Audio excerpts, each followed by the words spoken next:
Let me tell a tale of a world where heroes walk among us, fighting through the darkness left by monsters and by selfish men. A tale of glory rent asunder, sacrifice and battles lost. Our heroes know not what awaits them, and still they carry on.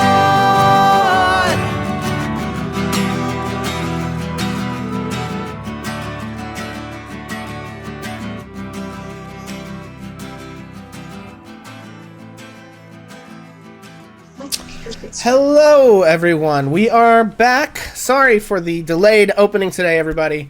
Roll20 that we usually use is on the fritz.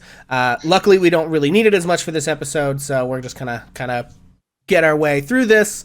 But thank you guys so much for stopping by. My name is Pixel, and we are Ages of Ainor, and welcome to the very fantabulous 6th episode of Waterdeep Dragon Heist. So we are going to get started here in just a minute, as usual, but before we do, we're going to get into our kind of housekeeping things like we usually do. So first things first, I'd like to have us go around and cast. If you would please introduce yourselves and your characters before we jump in, and we are going to start with Oz. Hello, everyone. My name is Jacob. I play Ozymandias Buckshank, the party's bard, the pie-eyed piper of Waterdeep. I don't have anything to plug. I hope you all have a wonderful time with the show. Sorry for the delay. Yeah. And Redbeard. Hello, everyone. My name is Redbeard the Pink. I am playing the rogue of the party, Redbeard the Gray. I am semi-famous on TikTok. I'm trying to get a Facebook streaming thing going. The Facebook stream is mostly gaming and cooking. But yeah, I'm just ready to roll. Excellent. And we will go to Trish. Hi, my name is Trish, and I am playing Mel, who is a middle-aged female human sorcerer. And I'm going to be living in the tower room at the new house. Excellent. Beast. Ladies and gentlemen, welcome back. If you're joining us again, thank you so much for joining us for the first time. Excited to meet you. I'm Beast. I play Bill, the impeccably well-dressed barbarian mobster. Excellent. And Skull. Hey guys, nickname is Skull. I play Arlo. I am the dark elf. I play the warlock. I do have a Facebook, Skull Gaming Army. You guys can watch me there. It's been a long week. College has got me, but I'll be trying to stream later on by Saturday and Sunday and stuff.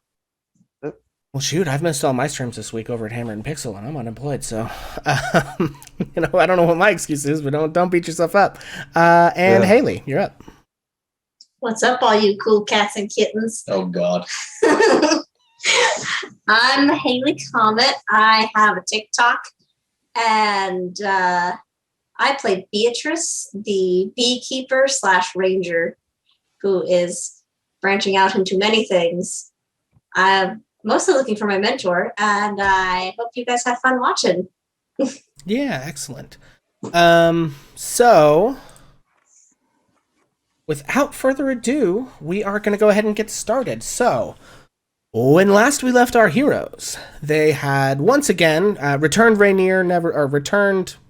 There will be a lot of rolling today. I did get a fresh buzz. Thank you. Sorry. Let me start that over because I got ADD. I didn't write my intro because we were dealing with the tech stuff, so I'm winging it today. So when last we left our heroes, they were in the city of Waterdeep, having just returned notorious Lothario Floon Blackmar to his rightful place, drinking in some bar somewhere with his friend Volo Godarm, who gave the party a mansion, Trollskull Manor, which is a defunct tavern in the North Ward. So last episode was spent. The party was approached by several different factions in Waterdeep, namely Force Grey and the Zentarum, based on the actions they had kind of taken in other parts of the adventure. Those were the two factions that were interested in trying to recruit some of the party members. So the first bite at the apple was Force Grey. They met with Vajra Safar, the Black Staff, wherein most of the party declined the invitation. I believe Beatrice stated her interest in joining Force Grey, and Red was already a member to begin with. And they had been sent on their first mission to try to glean some information from Hlam, the crotchety old monk on the mountainside. And he turned out to be too crotchety to really give them much of anything. And they returned to the Vajra Safar, the Black Staff, after that. And then Davil Starsong at the Yawning Portal, the local deal maker of the Zentarum, and Ozymandias' friend, whom he owed a favor for some information that he had given them regarding what they were likely to face when attempting to rescue notorious Lothario Floom Blagmar, had a meeting with the boys, as they are dubbed, Oz, Bill, and Arlo, wherein he offered them a chance to join the Zentarum, which are a sort of semi-criminal organization with a semi-legitimate mercenary front. And Bill jumped at the chance to join this low-level criminal organization. And everyone else didn't want to be tied down. They preferred their criminal exploits to be a little bit more self-directed, let's say. And so... however, Davil did call in his favor with Oz and give Bill their first mission for the Zentarum, which was to investigate a series of slayings that had happened in the dock ward where someone appeared to be targeting elves and half-elves. And then the party attempted to secure the services of a wizard and a priest to help them investigate Trollskull Manor for possible hauntings. Unfortunately, their services were a little bit too costly, so the party decided to take it on their own.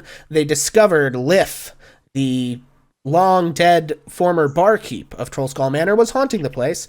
After a fierce battle in which Ozymandias and Mel were both quite gravely wounded, they managed to chase the ghost up into the tower turret and slay it, thus freeing the manor from its haunting. Then Redbeard, Mel and Arlo went shopping, wherein it was revealed that Arlo is married and his wife is a rather well-known pirate. And then Redbeard and Beatrice were attempting to discover how to rescue or find Beatrice's mentor. Their plan was to, first of all, just try to kind of ask them what they knew. Beatrice got some possibly misleading information regarding Beppis' whereabouts, wherein Redbeard decided to infiltrate a party that Beppis' mother-in-law and father-in-law were having to dig around through their house and see what he could find, whereupon he came across documents indicating that the Xanathar's Guild had abducted Beppis Honeymaker and was trying to ransom him. However, the Honeymakers or I guess not his parents-in-law, I don't think they have the last name Honeymaker, were not interested in even telling their daughter, his wife, that he had been ransomed, and just told her that he ran off with another family. So that is kind of where we pick back up, having had all of those things happen. And Roll20's back up. Oh, really? Yeah, he just came back up. It's Well, up. I might have real stats. Am I a real boy again? We might have a real stats. You're a real boy. Are we a real boy? Yep. How does inspiration work, and my- when would I use it? That's a great question, which I can tell you while Roll20 is maybe loading. Pam, inspiration is basically a mechanic in 5th edition D&D where it's like a resource a player can spend to grant themselves advantage on a roll. And what advantage is, normally to resolve mechanics in D&D, it is back up, excellent. Normally to resolve mechanics in D&D 5th edition, what we do... Nope, not what I want. What we do is we roll a d20, we add a relevant modifier, and I come up with a target number. If they exceed the target number, they're successful. Having advantage allows you to roll 2 d20s, 2 20-sided dice, and take the higher number. So basically, it makes you more likely to succeed. So if you grant someone advantage, you are giving them the option when they want to spend that to be much more likely to succeed. And what I think I would like to do, hopefully it'll tell me in some way when you guys do that. Actually, I guess I can check and see what it would do. Grant inspiration. Yeah. Did it work? So I could send it now and choose a person. Yeah, so I'm going to say Pixel and see if it works. I probably should have tested this beforehand. Okay, it's going to be in chat. So if you see, I don't know that it has an alert on my screen because I'm trying to keep it undisruptive. If I seem to not notice that, just spam me in chat and I'll try and catch it. And I'm going to say to everyone who's a player, we'll allow that you have an additional inspiration slot on top of what you get from the DM. We're not going to stack these things. You can't like have 15 inspirations, but what you can do is if you like, you can get inspiration from me, but you can also have DM inspiration, like inspiration from chat. So you can get up to 2 and we'll run it that way. So, Okay, so we could do like 2 numbers in on our character sheet. Just keep track of, I don't know where you can, maybe I'll help you with that, but just keep track that if you have inspiration, you can get it from both DM inspiration. You're gonna have one of those, and then if someone in chat gives you inspiration, it'll stack. You can have 2. All right. Do any of my fellow players have their character sheets up? No. Because mine won't load. Add 1 for Mel. So Mel gets an inspiration from Ham Pamwich. Thank you, Pam. Pam, thank you. But Yeah, I don't have characters. I have mine up. Yours came up. Okay, mine is. My character sheet's up as well. Okay. So, okay, well, that's a problem resolved. Excellent news.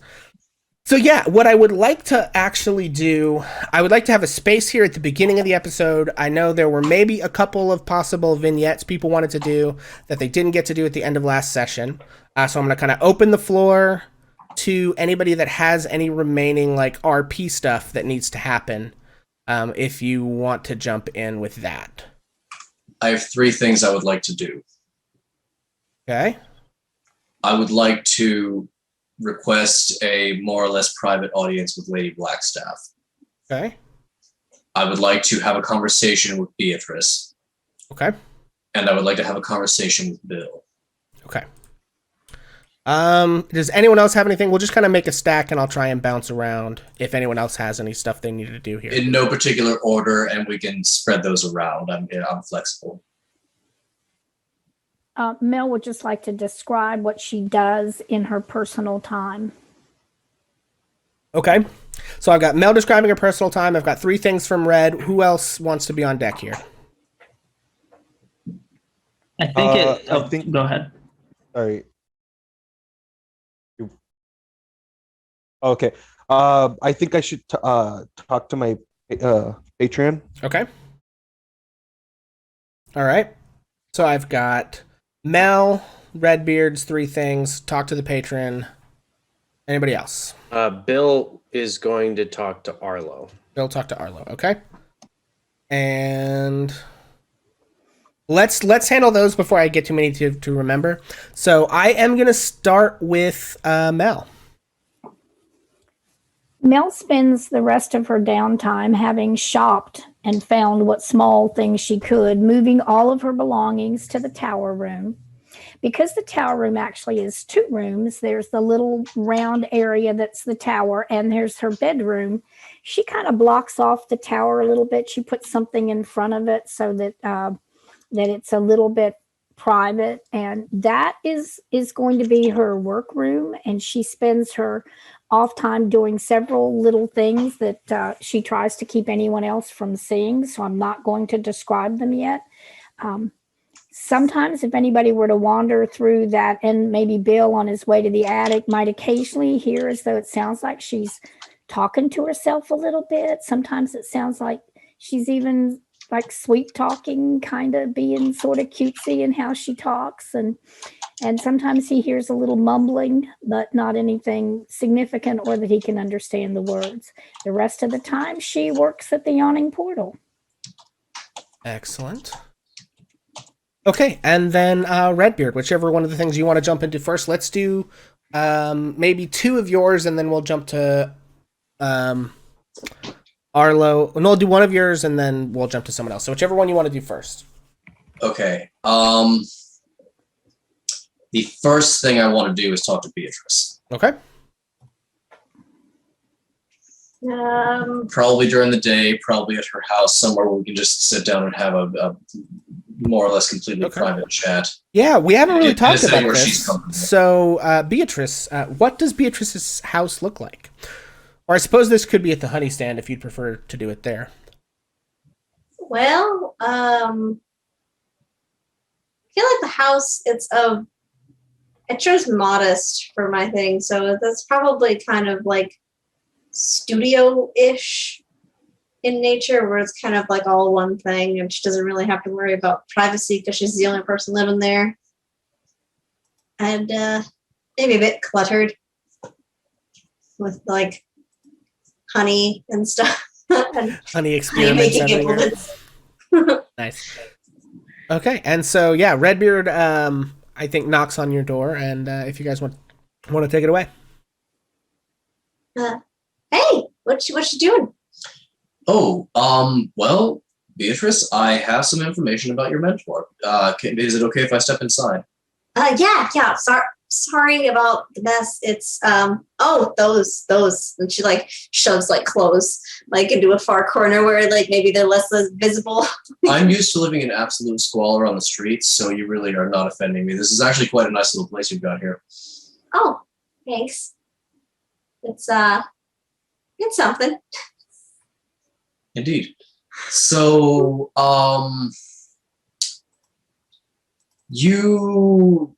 have you had lunch? Do you want to have a drink or something? Like, what's your typical mode of hospitality when inviting guests into your home? Right.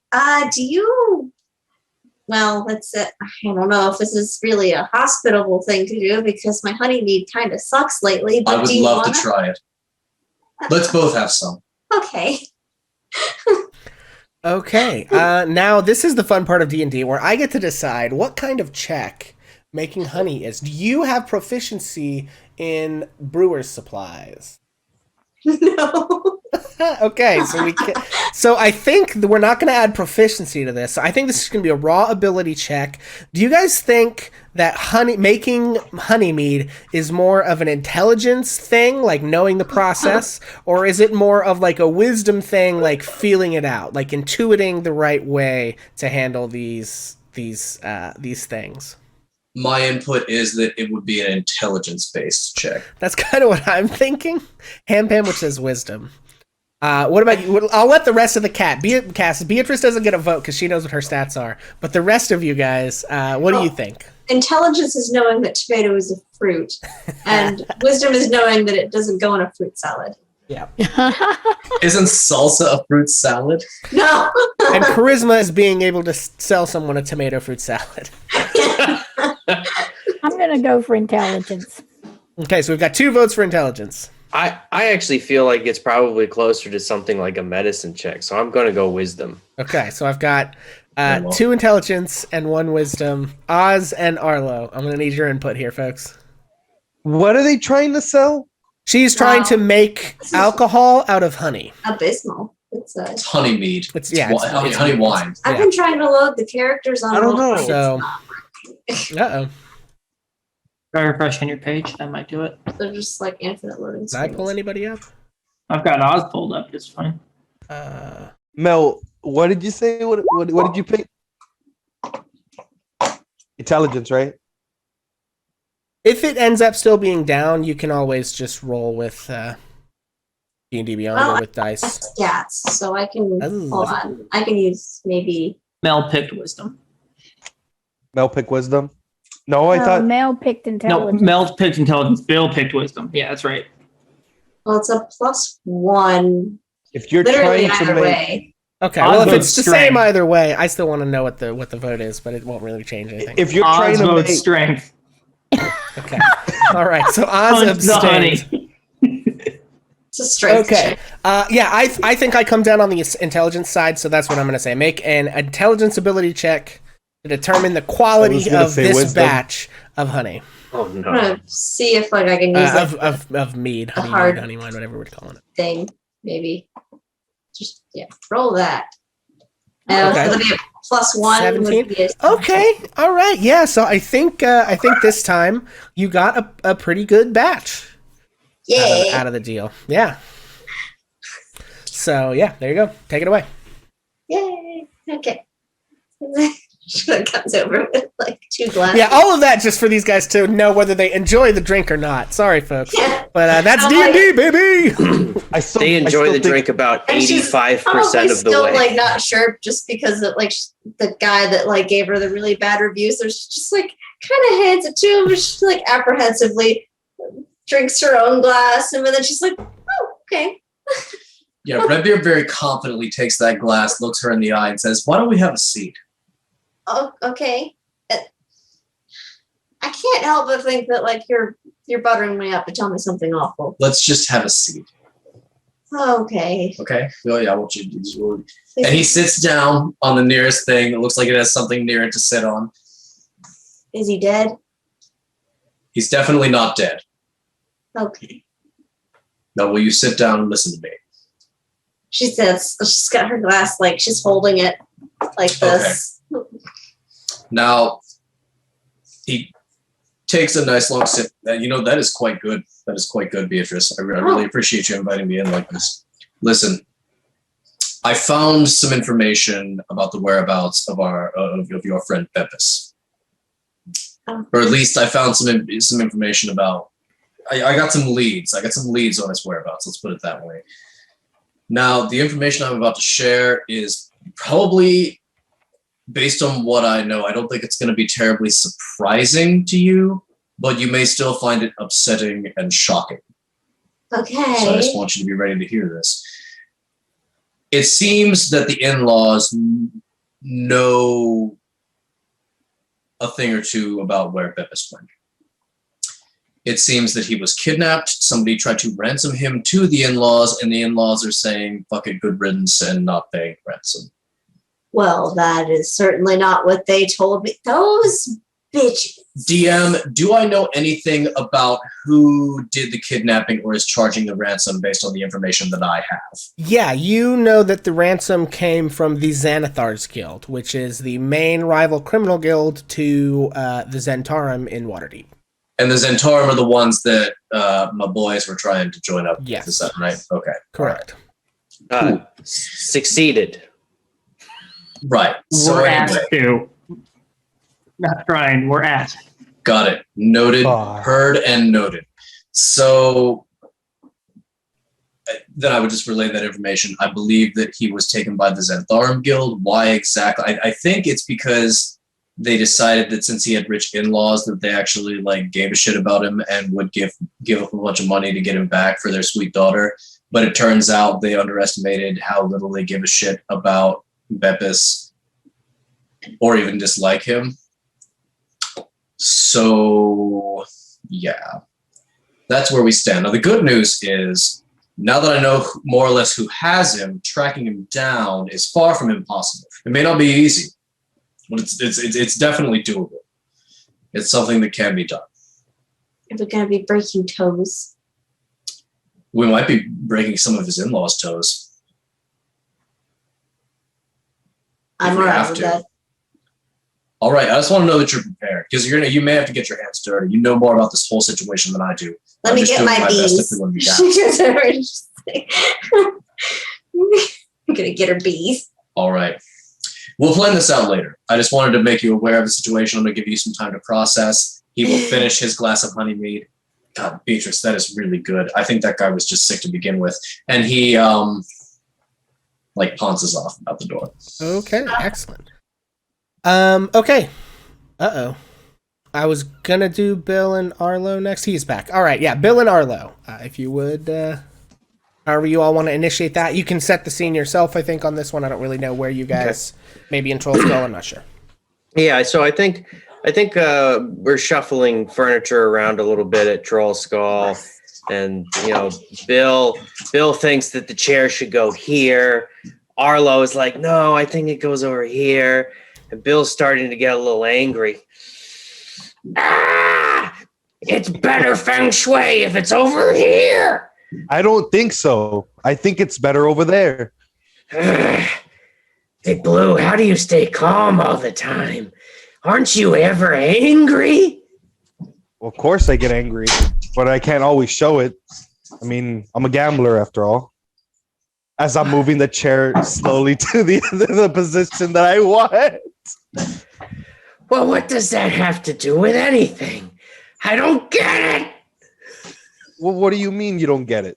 You have to stay calm. You can't always. I mean, for the sake of fighting, you go into this kind of rage I can't really understand, and you go in there and you slam people like what you did in the sewers. Well, yeah. I mean, have you ever just hit something with a hammer? Sometimes I think of hitting you with your own hammer. If you can take it from me, you're welcome to. I might pass you on to that offer for right now. All right, well, come on. Let's move this table to the other side of the bar. All right. So I go into the other side of the table. All right. I'm Do you say anything to Bill? I'm gonna use Awakened Mind by accident and be like, "Gosh, I wish we can put the chair wherever I want."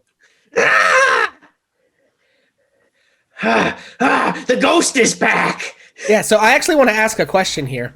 When you use Awakened Mind, Arlo, how does it sound? How does Bill experience that? It happens like in his head, right? Yeah. It's one of your warlock abilities where you can telepathically communicate with creatures. Does it sound different, or is there like echoes or whisper? Like, what is it? What is Bill's experience of that? I'm gonna say that he hears me normally. It's just he doesn't see my lips moving at all. More like like I'm thinking it, and he's hearing me say it. Okay. You'll never believe it, Big Blue. The ghost is back, and it's impersonating you. As I look up, not my lips not moving. What do you mean? What? You didn't hear that?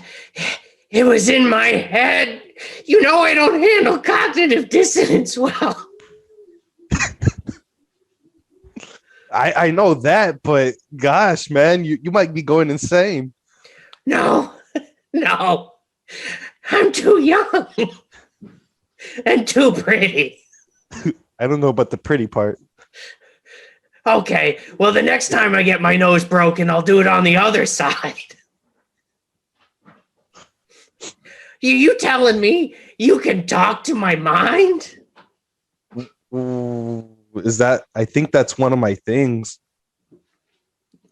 I'm still new to the warlock. I don't really exactly know everything. So let me get this straight. You're a gambler. Uh-huh. You made a pact with some unholy demon that Whoa, lets whoa, you okay. Hey, speak whoa, into whoa. my brain. I wouldn't say unholy demon. She's actually really quite nice. She paid off my debts, and I kind of owe her some things. That's just a loan shark, Big Blue. It's not a loan shark. I can tell you that right now. Well, obviously. Look, Sounds like a loan shark to me. I was just walking down the stairs out of the room. And look. not to interrupt, but Bill, you can take inspiration courtesy of Vincent Page. oh, thanks, buddy. Thanks, buddy. So you're telling me you can just talk into people's minds whenever you want? What am I thinking right now? What are you thinking? It doesn't work like that. It doesn't. No. You have to be talking to me through the. Yeah, I mean, you can reply. Like, if you're receptive to his thoughts, you can reply, but it's not mind reading, right? So, like, actually, let's look at the ability because I'm not sure they can respond. Hold on one sec. It is starting at level 1, or I'll just play. Yeah. Okay. Communicate. It says communicate telepathically. So I think, yes, you can communicate back and forth, but it's not like, because there's a spell that allows you to read minds. So it's not that, it doesn't grant you that ability to detect thoughts, right? But if he's trying to communicate with you on purpose, then it does work that way. So you can't just pick thoughts out of his brain, but if you communicate with him first and he's actively trying to communicate back, then it works. So if Bill is thinking Arlo is such a hunk, he would be able to understand that. If you are intending to communicate that to him via telepathy, yes. Okay. It's not like he can pick it out of your brain if you're not trying to tell him that. Okay. All right. Well, look, buddy. I've grown up in Waterdeep my whole life, and this is just. You should probably keep this under wraps a little bit. You don't want anyone to go crazy. Right, I understand that. As All right. Well, so lift that table up. Come on, let's get this finished. as I struggle to lift the table, let's go. Bill just one-handed drags it over to the end. I think that's and scene. Excellent. Good. Okay, and then let's see. There was somebody else told me something, right? There was another Redbeard thing you wanted to do. What was that?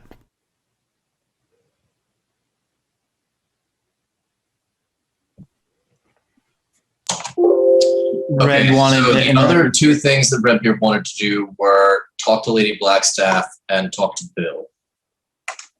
Okay.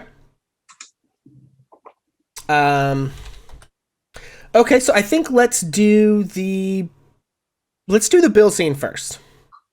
Okay. Yeah, let's do that. So, however you would set that up, feel free to do so. Okay, well, Redbeard would probably just like use his rogue skills to try to catch Bill around the house somewhere when he knows the other two are not going to be like nearby anytime soon, at least not within a couple of minutes. You probably. But he's going to try to be casual about it, you know, just like as he's walking through the yard with a load of something, just be like, you know, like standing under a tree kind of thing. And it's like, oh, hey, Bill, hey, you got a second, man? Oh, sure, buddy. Yeah, I tell you what, you got any money? I'm so desperate for coins. I do have a little money, Bill. Can I give you 5 gold? Oh, sure you can, of course. All right, here's 5 gold, Bill. Oh, thanks. Let's just hang out and chat a minute, you know? Yeah, well, what can I do you for? I feel like you and I haven't really talked very much. I mean, now you know how it is with adventurer culture. You know, somebody pipes up about a job in a bar somewhere. You and about 3 or 4 other people raise your hands. You go on a successful adventure. You all survive. You get paid, and you just you keep hanging around for a while, right? You know, you stick with your team. If it's the last time working. That happened, I ended up in prison. Yeah, well, that's, you know, it's funny you touch on that, Bill. It's I'm glad you brought it up because here's the thing. Here's what I know. I know that it's a distinct possibility that you and Oz and Arlo are getting wrapped up in some potentially criminal activity that is way over all 3 of your heads. I also am fairly certain you are the only one of the bunch who has actually been caught by the law and been to prison. Right? So, I mean, you know what's on the other side. You know what's at stake if somebody fucks up. Now, I don't know what your plans are. Yeah, I've heard talk of starting a tavern, starting a fighting ring in the basement. I mean, you guys have all kinds of big ideas. I don't know how legitimate any of these business ventures are, and maybe it's not my business, you know. But here's another thing I know. You act like a simpleton and a madman most of the time. But then I hear you say things. I hear you say things like, "I don't handle cognitive dissonance well." You're not an idiot. You can't be an idiot. I don't know how much of your character is just a character. You're a hard man to read, Bill. I just fill me in here. What the fuck is going on? I want to know who I'm adventuring with, and if I need to move on or turn you into somebody or what. You seem an honest sort. I would hate to see you get thrown in prison again. Just talk to me. Talk to me, bud. So the first thing you'll notice is that Bill's voice changes a little bit. Look, I need this money, all right? I can't have you screwing this up. All right, it is illegal. I need this to happen. And I think you need to talk to your boss. Screwing what up, Bill?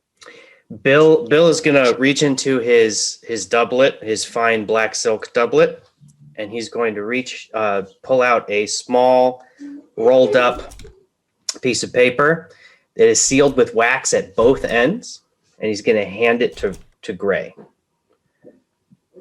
Look, I need you to talk to your boss. We can't be seen together too much. I can't tell you right now. I need you to keep watching, but I need you to only watch. Do you understand? Bill, when you say my boss, I think you know. You're referring to Lady Blackstaff, is that right? Bill unravels his glorious purple scarf, and he stretches a piece of it tight to where you can see embroidered into the scarf is the name Vajra Blackstaff. And he's going to tie it back. Well, shit, Bill. You know, you're obviously you're wrist deep in some shit here, and I have a lot of respect for you because of it. And I will be glad to stay out of your way. I will keep a close eye on everything going on, just like I have been. But yeah, I will go talk to the boss, and just if you need anything, let me know. But otherwise, we'll pretend to low-key hate each other. That's probably the best way to go about this, right? Sounds great, buddy. All right. Fuck Thanks you, Bill. for the coin. I can't believe you even would say that to me. I don't talk like that about your mother. Jesus, get out of my face. Yeah, go sit on a stool. Okay, so before we jump into I want to go ahead and do the scene with the Blackstaff now, if that's okay. Before we jump into the scene with the Blackstaff, Red, do you read the note? Yes, 100%. As soon as I am alone. I'm going to send you on Facebook what the note says. Okay. If you want to read that, you can choose whether to divulge that. I think maybe read it to the. I think maybe read it to the people. Just when you think I'm gonna zig a zag. Scream. I probably shouldn't read it. So, based on my knowledge of the workings of Force Grey, does any of that make any sense to me? Or if it doesn't, do I think I know who it might make sense to? You can tell it's code, but it is not one that is like a familiar issue. Yeah, it's not standard issue code. It seems to be some sort of, concoction that they. So whoever the intended recipient must know how to read this, but you might take some guesses, but. Do I know enough about... Okay, so I'm assuming the Force Grey in some of its operations uses codes. Yeah.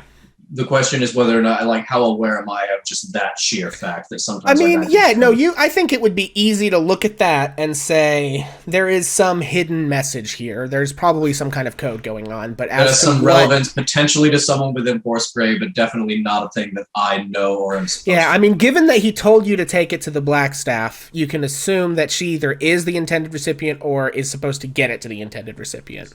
Okay, then I'm going to very, very, very carefully heat up that wax and reconstruct those seals. Okay. I would like you to make, I don't know if you have forgery kit, proficiency, or maybe just sleight of hand. Either one I think would be appropriate here. All right, let's see what I have. I'm pretty sure that I have sleight of hand. And some people in chat are saying share with the class. Share with the class. Not really. Oh, well, the message says, Mother, days fade. Each scab grows. Never stay flat. Can't stop. And I'll put that in chat for you guys. That, but, What it means! Just kidding. Just kidding. that's the coded message there in chat, folks. In case you didn't catch it. Yeah, if we have any code breakers, free feel it. Feel. Those are just Red Hot Chili Peppers lyrics. Yeah, there we go. Can't stop, won't stop. Can't stop. Okay, so okay, so it looks like I have a +5 to this based on the mock-up character sheet I have made for the evening. So that is an 8. Okay. So you attempt to seal it back together. It has been. You can tell it's been tampered with. I think within. Okay. I'm gonna go see Lady Blackstaff then. Okay. Yeah. So as per Yeah, you usual, will. make your way back to Lady Blackstaff and set up a for a meeting. And after the customary wait time, I think this one's uneventful. The last couple times you've been in, you saw some different folks, but I think this time, maybe you come at an hour when the halls are pretty empty and the Blackstaff is up later at night working on something, and someone lets her know that you're here, and you see the rune outside her office flash to green, indicating that you should enter. Okay, so I'm gonna go on in. Okay. Red. Welcome. Greetings. So I just want to go ahead and apologize for what might have seemed like, but like rude behavior the last time we met.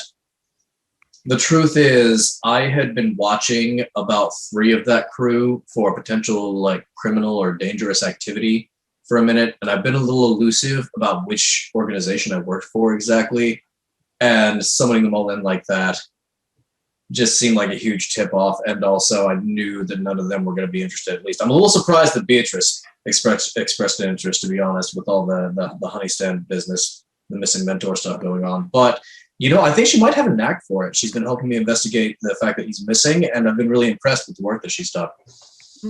But I also don't feel like I'm the only one that's been playing it close to the vest about the whole Force Grey thing in the group.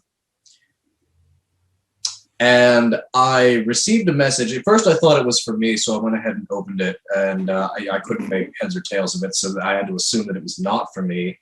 And he just said to go talk to my boss. So do you happen to know who I might be referring to? Which member of the bunch asked me to go talk to my boss? I believe I do, yes. Very well, very well. Anyway, here's the note, and he gives it to Lady Blackstaff. She takes it and she says, excellent. Well, first let me say that I apologize for not tipping you off as to the purpose of that meeting. It was partially for recruitment, as I stated. I, as you surmised, figured that several of them would not be interested, but sometimes people can surprise you. Also, I believe you may be involved with these folks and wanted to sort of take the measure of them. After all, I'm well aware that sometimes folks who are with Force Grey employ outside contractors, let's say, and I sort of wanted to see them for myself. So, no harm, no foul. I would appreciate in the future if you maybe comport yourself with a little more control in my presence, but I don't run around with, adventurers who are too big for their britches all the time without expecting to catch a little cheek. And it's probably good for me. As you that's fair. That's all legitimate. Everyone around here sucks up to me all the time, and sometimes, you need to have someone. Heat of the moment, I wasn't quite sure what to do, and so what's past is past, and I appreciate you being understanding about that, and I will be more careful. I do have a suggestion, and this is a thing that I've noticed another time or two with other groups that I've been involved in. If you are thinking of recruiting or casing or otherwise involving like yourself or like the people above my pay grade with an adventuring group that happens to be attached with a Force Grey member, maybe talk to the member at least a little bit first. I just don't feel like this is the first time I've been blindsided by something like this, and I doubt it's a problem that only I'm experiencing. I know we're secretive, but like a better form of communication between ranks would just be ideal, Certainly. Well, I have a lot on my mind, but that's no excuse. I will take your suggestion into consideration. Now, on to this. Is he doing well? Is Bill doing well? Is that what you're asking me? Well, it's a relative question, of course. I think his 2 compatriots completely believe that he is a madman and a simpleton because he is really, really stuck to that. It took a trained eye to notice anything to the contrary of that. So yeah, I mean, like unless one or both of those boys is a lot sharper than I think they are, then yeah, I think he's in like a bug in a rug. Excellent. Well, I have a rather special job in mind for him. And Very well. For the most part at this point, I believe him capable of preventing any unfortunate casualties on their little escapades, but I do need him to be doing what he's doing. Okay. For the long And term. I'll do my best to stay out of his way. Now, But it wouldn't hurt. He's a bit of a loose cannon, as I'm sure you're aware. It wouldn't hurt to have an extra set of eyes on a situation. sure. Now, I did have kind of something just came to me. The young lady Beatrice, the one that Yes. actually expressed an interest in being recruited, her mentor has gone missing, Yes. and it seems like the Xanthara, is that the right? Xanatar's Xanathar. guild. The Xanathar. I know it's two It seems Z like the names. The Xanathars- Xantarum and the Xanathars, and it's, come on, guys. It seems like the Xanathar's guild is probably who took him. And I know that the whole master plan with Bill and the other two stooges involves them being involved with the Zentarum. Is there any way we can like work that angle, try to pit the two against each other to like have a little more manpower on the hunt for this Beppis guy? Well, the two groups are already at war. Right. It seems... right? I'm sorry? So it'd be easy, right?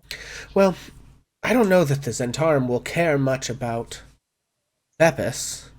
I suppose, and I can't really have Bill calling in any favors with them too early, as he's going to probably need all of them himself for what I've set him to. So, That's fair. if you can engineer such a way, let me know in the usual fashion, and I'll see if we can't divert some resources, but unfortunately, he'll have to stay deep cover.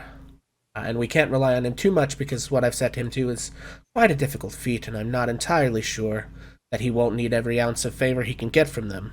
Honestly, it was just one thought. I am happy to just infiltrate the Xanathar's guild more or less on my own.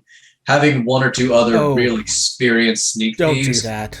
in the mix Uh, would help, surely. I mean, now I'm not talking about getting deep into the guts of this thing. I just got to get deep enough in to find Beppis and extract him. Right? Right, well, least that's my per thing. standard operating procedure, good intel makes a mission much easier. So I would suggest starting there, seeing what you can find out. Well, of course. Xanathar himself is a mad beholder. He is extremely powerful, very secretive, paranoid as any creature I've ever heard of. Well, I don't think I was ever So- planning on going to ask Xanathar. Well, where it is his guild, and if he's, depending on where he is in their organization, you know, I would avoid Xanathar himself at all costs, but I'm just saying try and find out before you go barreling in there some information about what you might be coming up against. I'm not going barreling anywhere. I don't mean to be frank or disrespectful here. I mean, I've been on stealth missions before. I intend to do a little more research, do a little more recon. If I can convince another, like I said, another sneak thief or two to aid me, maybe do like a small group job or something. And I could probably find my own folks for that. But if you had anyone in mind that's not busy, you know, I definitely want to go about this the right way. I'm not trying to get anybody, least of all myself, killed by a mythical beast like a beholder. Fair enough. Well, just be careful. Always. Was there anything else? Nope, I think that'll do it. Thank you for seeing me. Okay. And I feel like there was one other scene somebody had said they wanted to do. Was I wrong about that, or was that everything? I was gonna say, but everyone else kind of stacked theirs up, so I didn't want to interrupt.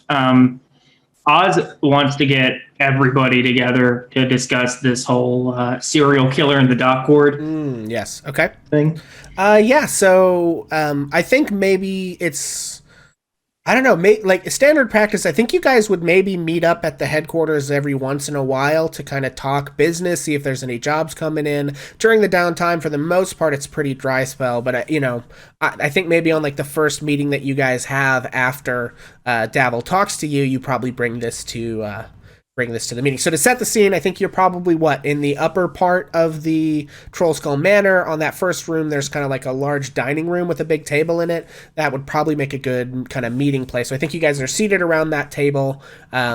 You've had to, at this point, it's the first week, right? So you've kind of cobbled together the usable bits of furniture from around, maybe filched some things out of the garbage, and are kind of sitting around a rather threadbare, well-worn kind of setup here. All right, everyone. And Oz kind of walked up to the head of the table. A friend of mine has recently told me that there's a problem in the dock ward. Elves are being killed in the night.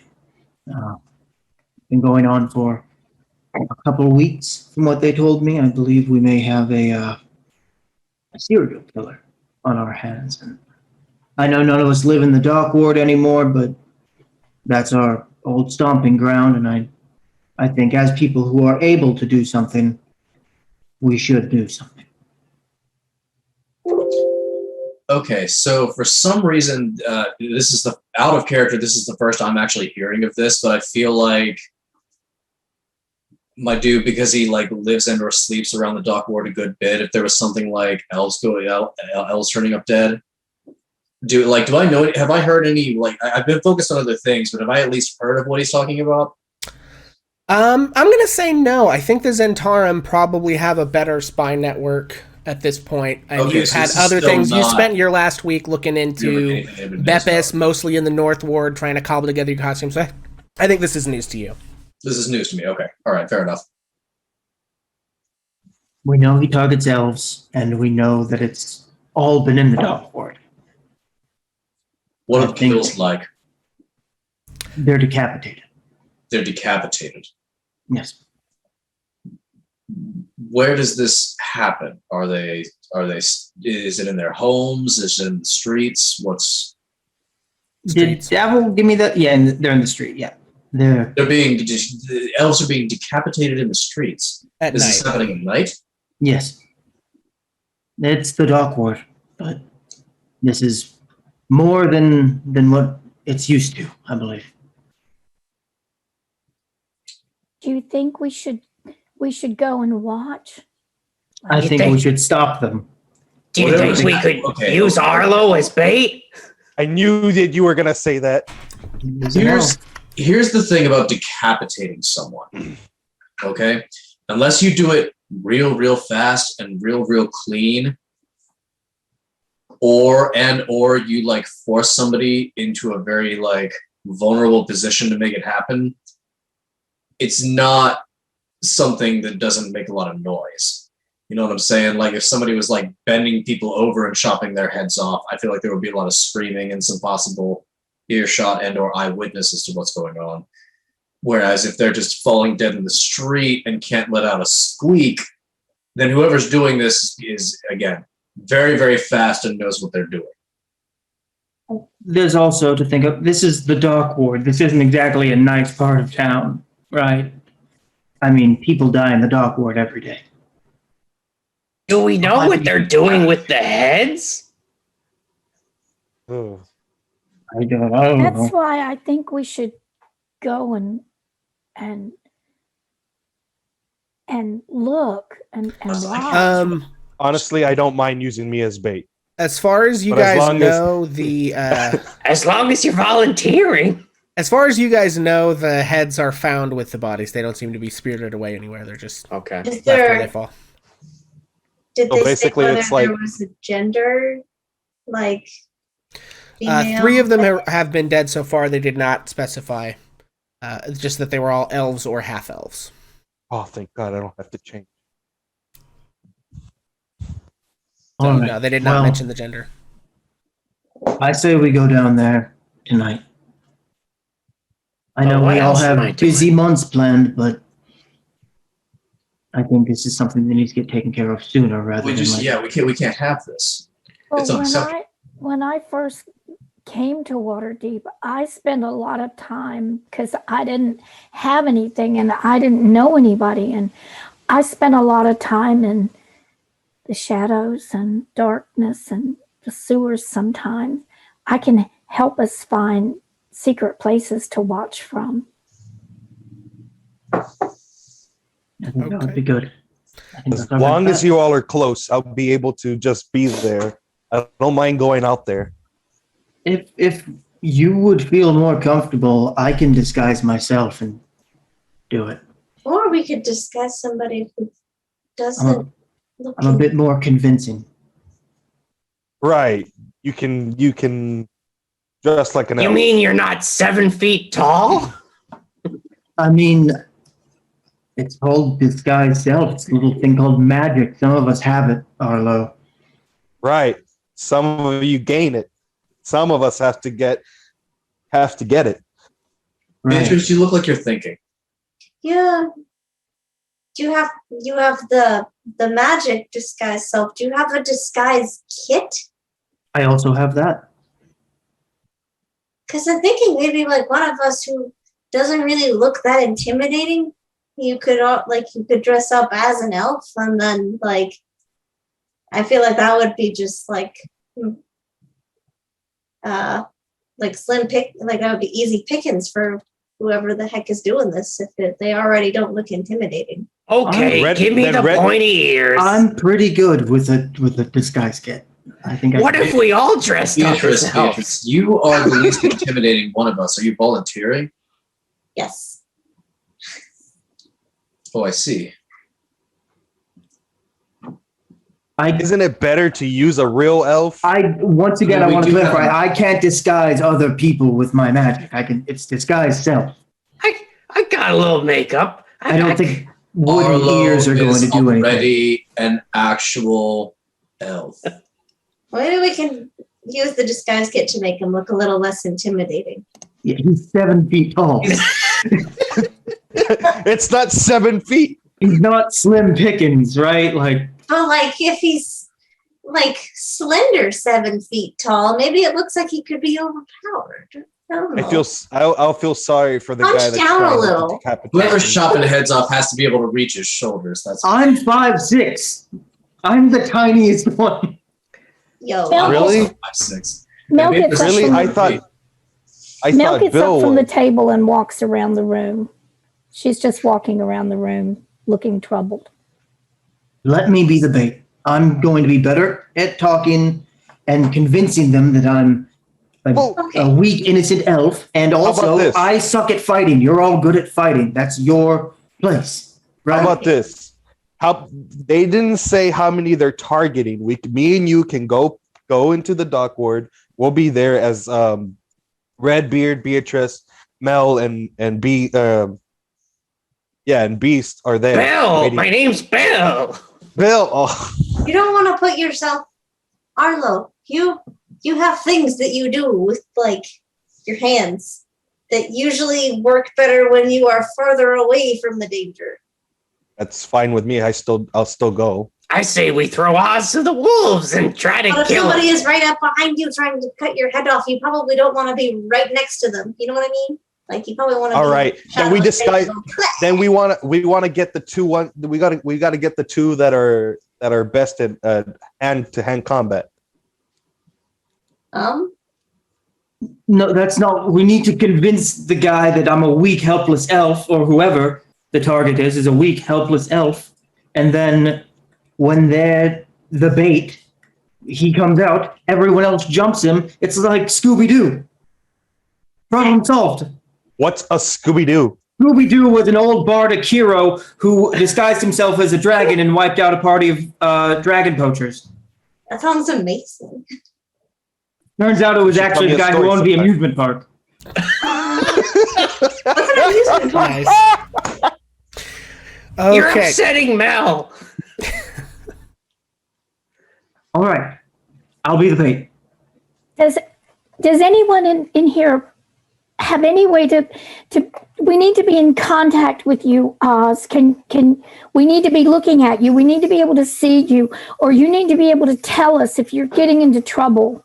I can contact him You can contact him. as long as he's not that far away from me. Well, I assume you all just be in an alleyway tucked away or something. We will be. We will be stealthy. I can You keep. better not abandon me. Swear to God. I'd never don't let have- you go, buddy. If I die on those docks, I'm haunting this bar again. This place will be double haunted, I swear. Good, you can help All us we'll with find our drinks. is the alcohol wasted, and that's all. You know that. I promise I'll bury you in the cellar so you can haunt us forever. Don't make fun about this. It isn't funny. We need to Look, take guys, care this of is, Oz. This is a really great plan and all, but I have some work to do leading up to this situation just to help make sure it goes off without a hitch. So I'm going to go ahead and get going and get started on that. Unless Alright. there was anything else. Sounds like we're going to the docks. I'll meet you all on, let's just say, Siren Street over by the Southern Dock Wharf. Sounds good. Okay, so you guys have a plan. If there is any sort of time lapse between when that meeting ends and when we're supposed to meet Oz in the dock ward, I would like to kind of use my urchin/rogue background to just see if there's any snippet of information I can squeeze out of the dock ward. Yeah, so I think you probably would go that night because your assumption would be if you wait, more people will die, right? So you may have a couple of hours. Here's what I'm actually going to do, folks. We are going to, because I would like to resolve the downtime of everybody and then do this kind of towards the end of the session. So we're gonna sort of put that timeline on hold. We'll montage the other stuff and kind of come back to this. Okay. So, but yeah, there will be a couple of hours, so it'll be a tougher check. It's not like you have a couple days to case the joint, right? So we'll handle that when we get to that point. What I would like to do first, as far as the downtime goes, is it's heist time, baby. let's get into this. So we have some mechanics kind of worked out for this heist situation. For those of you who don't or missed it last time, why don't we just have a quick recap from Oz to the boys? I think maybe you're finishing a planning session and you're going to break during the first week to go kind of carry out your first duties for this thing. So why don't you just recap real quick what the plan is, and then I will explain the mechanics to folks who are watching, and then we will jump into it. All right. So here's what we've got, and we're in like a corner room or in like some shady bar somewhere else where we're sure no one else is gonna listen in on us. So Wait, I have a question for the DM before we do that. Okay. If we already have inspiration, we can't stack it, right? If you get inspiration from chat, you can have a second inspiration, but only one more. Okay. Normally that is correct. Normally you can only have one instance of inspiration at a time, but because of this channel points mechanic, I want, because it takes they've got to save up for probably 2.5 episodes of watching this to get enough channel points to to do that. So I want to make sure that you guys can have an open slot for inspiration. So each character will have a second chat inspiration slot basically. But it won't stack. You can't have 5 or 10 of the things. It's got to be. Yeah, I definitely just two, understand so. that. All right, Okay. just wanted to make sure. Yeah, no, cool. All good. Sorry about that. All right, Oz, take it away. all right. Step 1 of this heist. I find the mark. All right. I have contacts among the nobility. I talk to them. I'll find some young, dumb, rich, just inherited a bunch of money noble. Convince him of an investment scheme. All right. Underground fight bar, illegal, tons of dirty money coming in. He won't be able to resist it. He's young, dumb, full of piss and vinegar. And then, after a while, I build up this trust. I show him a fake venue, probably somewhere in the dock ward. I'll have Dabble's help with that, hopefully. We assign the handoff. During this handoff, I'll be receiving the coin. We're talking maybe 5,000 gold, if we're lucky. Unfortunately, our handoff is beset by bandits. Thugs, common street thugs, rough and tumble human and his friends in a drow, and Oh no, that sounds horrible. you know How how could they those, do such a thing? you know how dark elves and half elves and half orcs are, right? These nobles think we're all like this in the Dark War. I'm unfortunately out of an investment scheme. He's lost his money, and the thieves disappear into the city to distribute the wealth among everyone involved. How tragic. That's, What a shame. that's something I do not want to be a part of. You all need to get some people together, but listen, do not get them together. Do not tell them about the job in any capacity until it's about to go down. No leaks. We have airtight, just the three of us right now. Everyone understand? You got it. That's fine with Soon me. we'll be swimming in coin. Very soon. All right, gentlemen. And Oz snatches his wine bottle and walked out the door. I look at Bill before and I say, I still don't know how you can drink that. That is disgusting. He's a harder man than I'll ever be. As Oz is walking out, just out of earshot, he casts prestidigitation to make his wine taste better.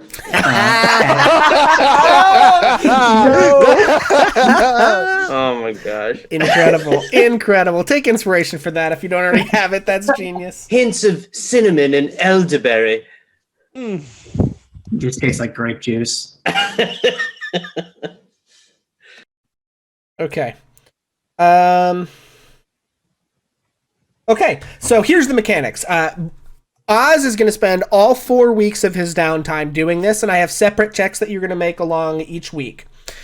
Bill and Arlo are going to help in their capacity. If they choose to do so, they are going to spend 1 week of their downtime up to twice, depending on how much of their downtime they want to spend on this whole operation. And what they're going to do is they're going to influence the DCs of some of the roles that Oz gets to make, since this is really kind of Oz's thing.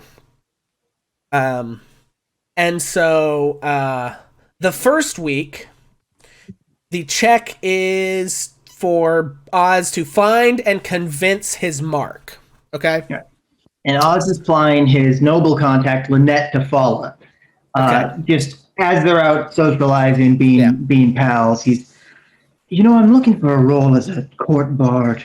And no one's looking for one anymore. Everyone's all these old, grizzled. They have too much money and they don't want to let go of any of it for a small time entertainer. I'm just looking for a job, someone who's going to a lot of money, who's got something to spend on a poor entertainer like myself. Excellent. Okay, so Arlo, you have some chat inspiration as well as Oz. You've got some chat inspiration. So. And Thank you, Pam. Thank you so much. The whole, I'd like to basically boil it down to a single role spent basically finding your mark and getting them on the hook, as it were.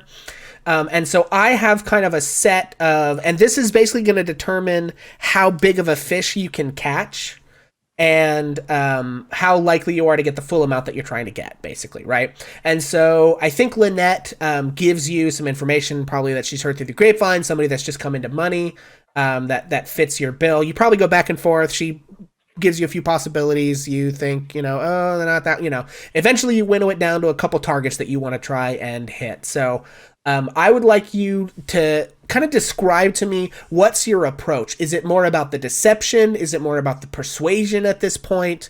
Like, what skills are you leaning on more heavily in order to kind of move this forward?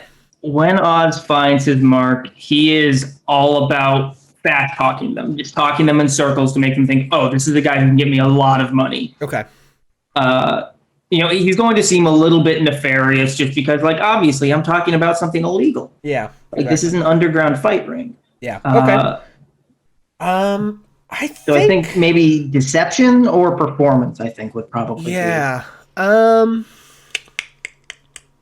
I think this one, let's go performance, because you're really trying to hook them. And so your whole persona is this, like, kind of desirable criminal. You make it seem cool and awesome to be in this crime, right? And you're trying to get them to have this fantasy in their head of how this is going to play out and get them excited to make all this money and kind of do this, like, ooh, this taboo thing and have this excitement. Because they're probably like a noble who, you know, has spent a lot of time being at the beck and call of other nobles in their family, right? Like the patriarch of their family was their father, right?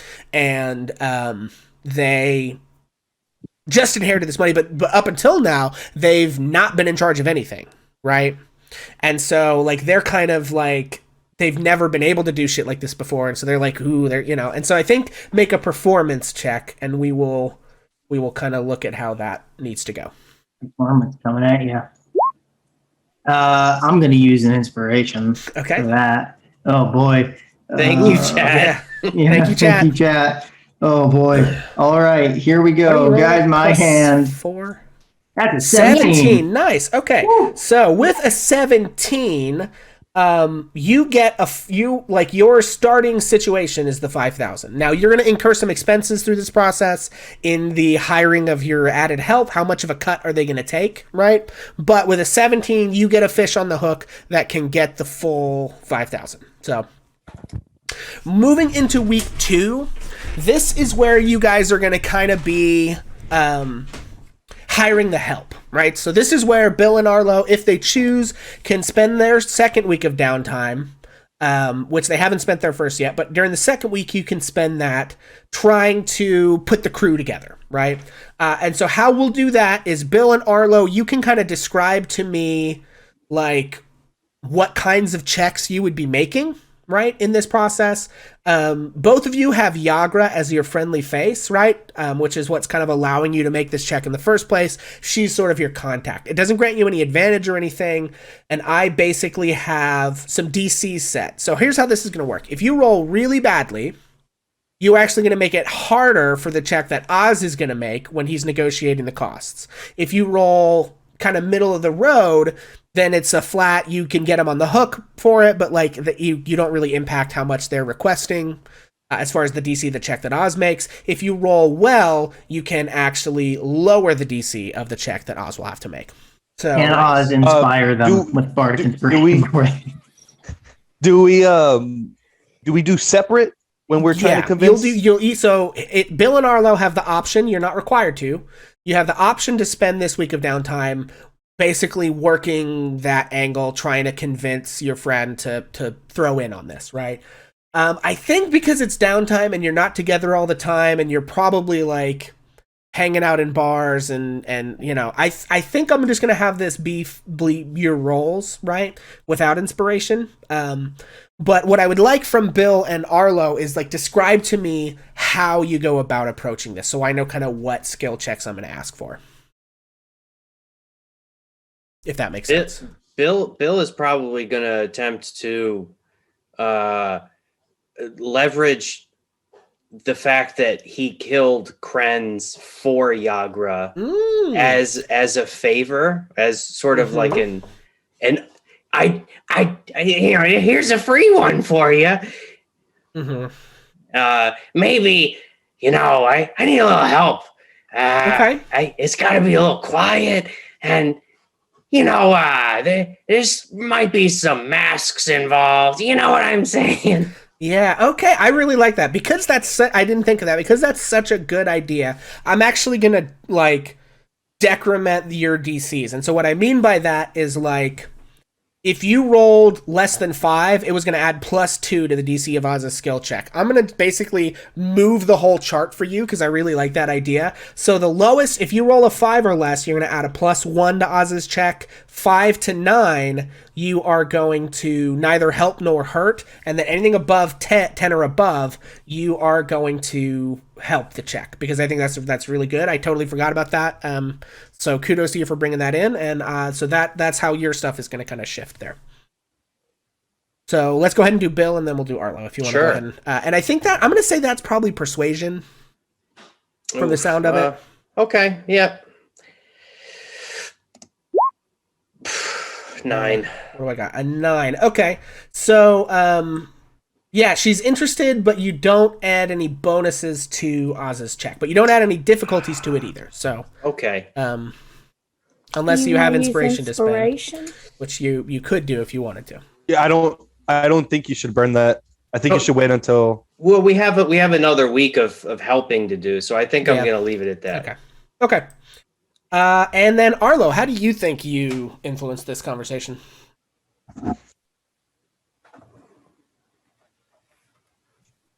I kind of want to lie to say like it's a very easy job that we're gonna do, and Okay. it's gonna be like that, in and out. We're gonna Okay. get the money and leave. That's Excellent. it. Yeah. Okay. Nothing's gonna bother us. Yeah, I gotcha. Okay, yeah. So make your deception check. Oh no. Okay, here it is. 12. Okay, a 12 on your scale is actually in the same rank as Bill, so that neither one of you managed to really move. You do, let her know the job. She's interested, but it doesn't change Oz's DC, unfortunately. I'll burn one inspiration. Okay, you're burning one of your inspirations. Okay, yeah, go for it. 15. 15. Okay, 15 is exactly what you needed. Oz is going to take a -1 to the DC, so it is 5% easier for Oz to do what he needs to do here. All right. So for Oz, you're going to be doing the negotiation at this point. What kind of a cut are they taking, right? So if you roll really, really badly, basically if you get a nat 1, they're going to take like half. All right. And then it increments up from there. Your best case scenario, if you get over 20, then you're able to pay them out of pocket to the point that it's not going to basically take anything out of your 5,000. Right. So, and everything else kind of is in the middle somewhere. So. All right. And this is Oz talking to like Yager and the Yes. gang. Yep. Okay. And so I think we're going to make this probably a persuasion check. I think that's the only one that makes sense to me for how this is kind of playing out. Yeah. So. Listen, I'm doing all the legwork on this. All we need for you is a couple hours of your time, and this will be fine. So I'm thinking this is a reasonable time. I'm gonna burn some inspiration. No, I need to save it for the big moment. Okay, Yeah. So 5 to 9, the Zents want 25% of your 5K. So that's going to leave you with, what is that, 3,500 or 3750. 3,750? 3750. Yeah. So that's going to cut into what you have to play with as far as some of the things you want to do opening the bar. I mean, we still get what, That's 1,250. a pretty. Yeah, I mean that's still enough. That's still enough to at fix least, up at the the whole very bar. least, get the place renovated and the bar open, and maybe start up. Maybe the Fight Club won't be as grandiose as you wanted. We'll kind of see how that plays out. Okay. So we are gonna move on into week 3. This week, I think, is another solo Oz check. And I think this week you're gonna spend kind of buttering up the noble, basically, and like really getting them invested. This is where you're gonna probably show them the fake place. And here's what I'll say on this one. If you want to owe Davil another favor in the future, he will help you set up the fake joint, and you'll get advantage on this roll. Oz is okay with owing Davil another favor. Okay. So All right. he's Excellent. totally down for it. That sounds like a great idea. Pleasure doing business with you, Ozymandias. Of course. Always a pleasure. Okay. All right, so they set up the help you set up the thing. One of their warehouses that's maybe like a safe house or something. They kind of convert it and dress it up, and we'll assume that comes out of the cut. So here's what this check is going to mean, basically. You are trying to convince the noble that everything is above board, right? If you roll badly here,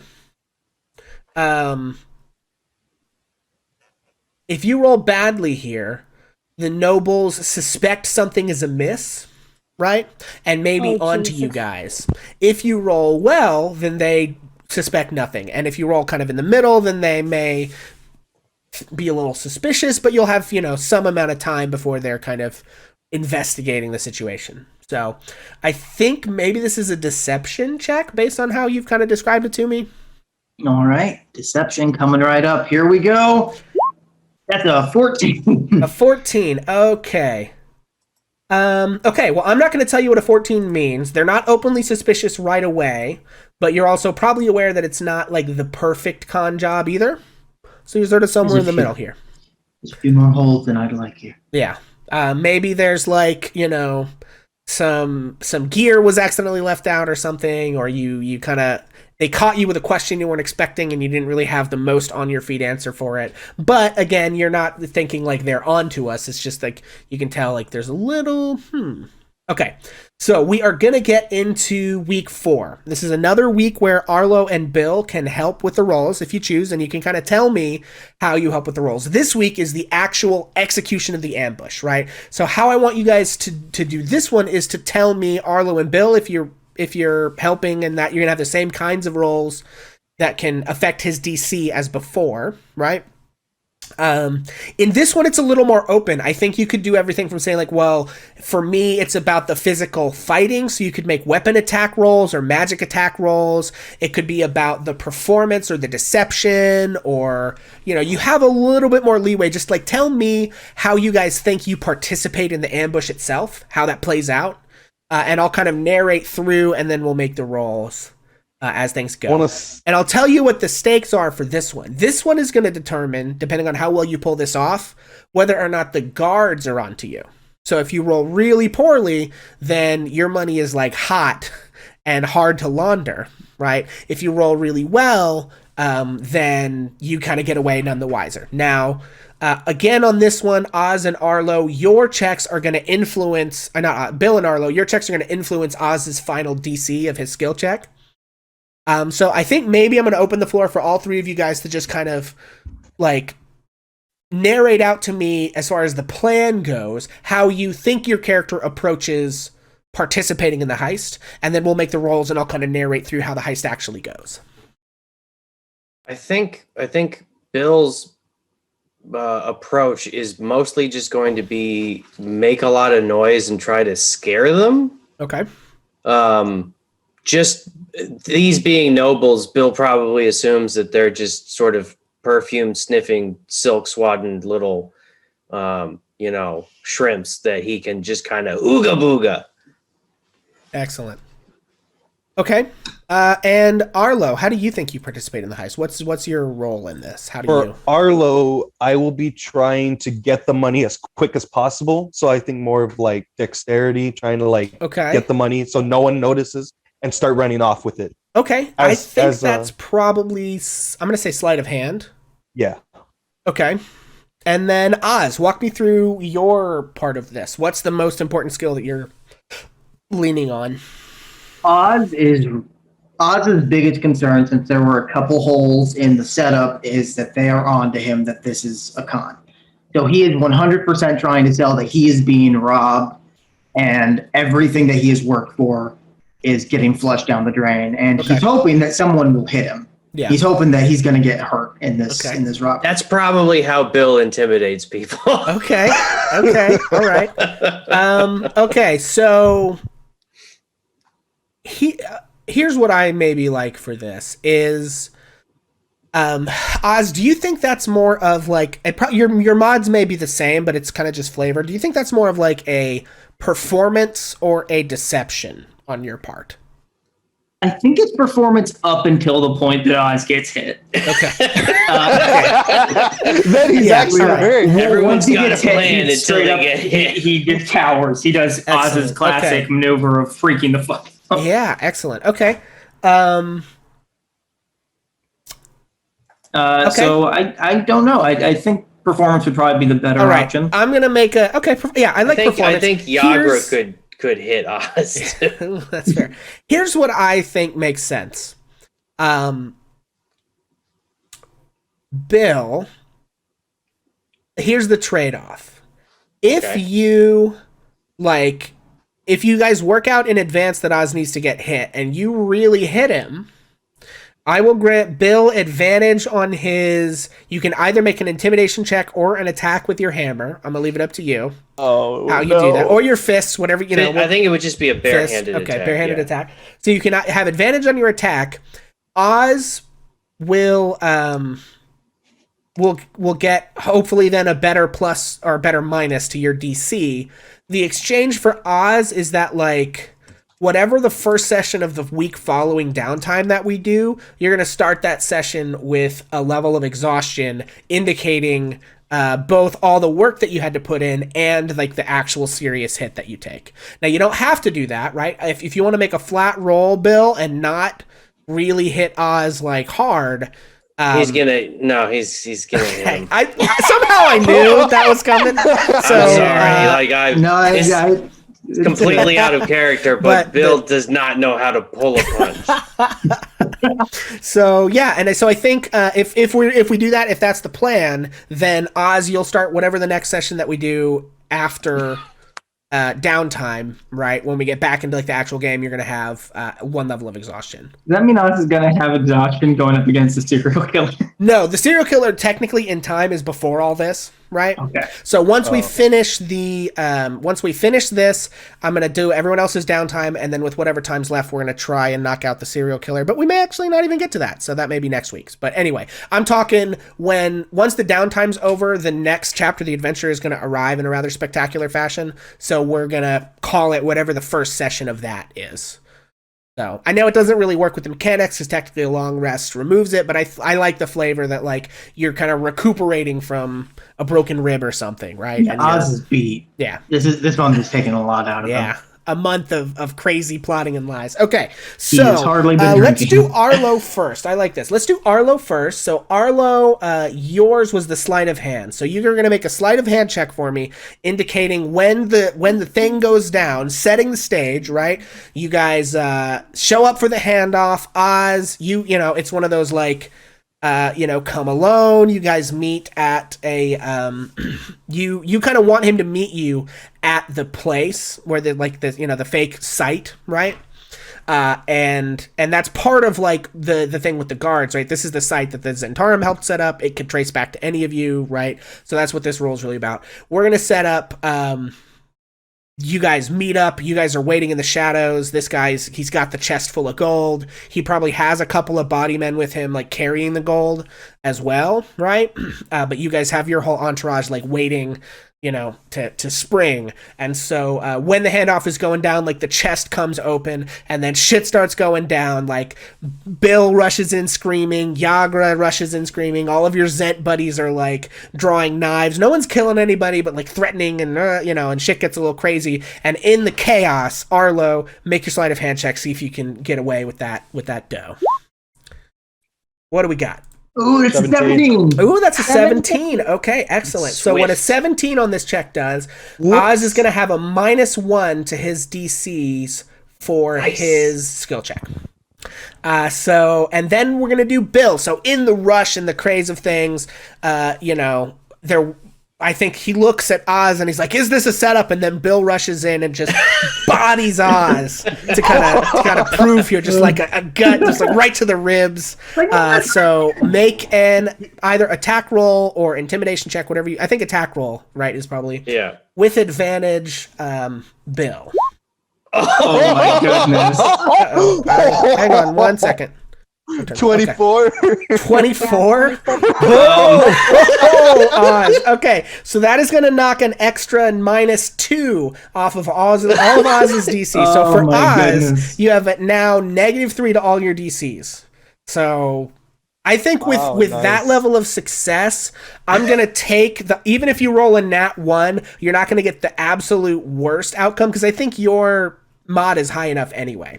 So I think you're going to get the second worst outcome even with a nat 1 with a -3 to these. But also, like, he cracked a rib with that. Yeah. Like, Straight up. Oh, wait, hold on. Okay. 4 bludgeoning damage. Yeah, 4 bludgeoning damage. Was Bill raging at the time? Is it 6 or is... No. Okay. Bill is trying to keep a clear head. I gotcha. Okay. So, Oz, you are now going to be making your final performance check to see how well you can play along in this charade. That's fine.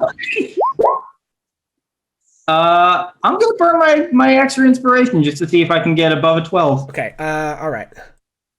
Yeah, here we go. Final performance.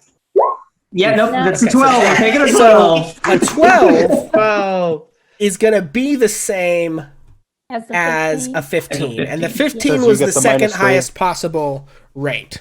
So even though your roll wasn't that great, you get the sense things went off pretty well. Now, I'll go ahead and tell you this one.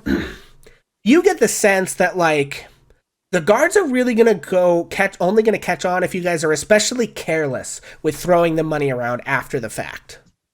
So that's kind of what you know at this point. And so, yeah, I think Bill, like, cracks Oz's rib and then, like, beats his head and screams, and the nobles, like, lose it. They start fleeing. Arlo snatches the gold. Everybody scatters. And I think it's probably a situation where, like, Oz, you actually inform the guards of what happened to throw them off the scent, and then they go talk to the dude, and so, yeah, you have the second best outcome with them, and I think you had the third best outcome with the noble. No, I think it was so anyway, so you get the sense you've at least got a good bit of breathing room here. No one's going to get suspicious unless you guys are extra careless, and you know, before the nobles start sniffing around, you have, you know, maybe 2 or 3 months of wiggle room probably before I they like start to imagine, like, everyone is scattering, the money's gone, the guards are all scattering, the nobles are running, and Oz is just laying in the middle of the alleyway. Yes. Broken nose, he's bleeding out of his mouth, and he just smiles and, like, passes out in the alleyway. Excellent. I love it. Okay. We leave So a that is the bottle of ale. heist. So out of that, you guys are going to get 3,750 gold. Yeah. We decided, Oh, wow. right? Okay. Yeah. So that is your net takeaway at the end of this. Of your escapade, you have 3,750 gold with which to revamp your home and open this bar. And you know you've kind of got to be a little cagey about it, right? Because if you just go blasting all the money at once, like, someone's going to catch on, right? Like, oh, I got robbed, but I opened this other bar elsewhere in town. You know what I mean? So, like, there's a little bit of subterfuge that goes on here. So But we can that all add is- 1,250 to each of our. I think we should keep it separate, away from our pockets, let it cool down, we bury it in the cellar or some shit, and then when things have kind of cooled,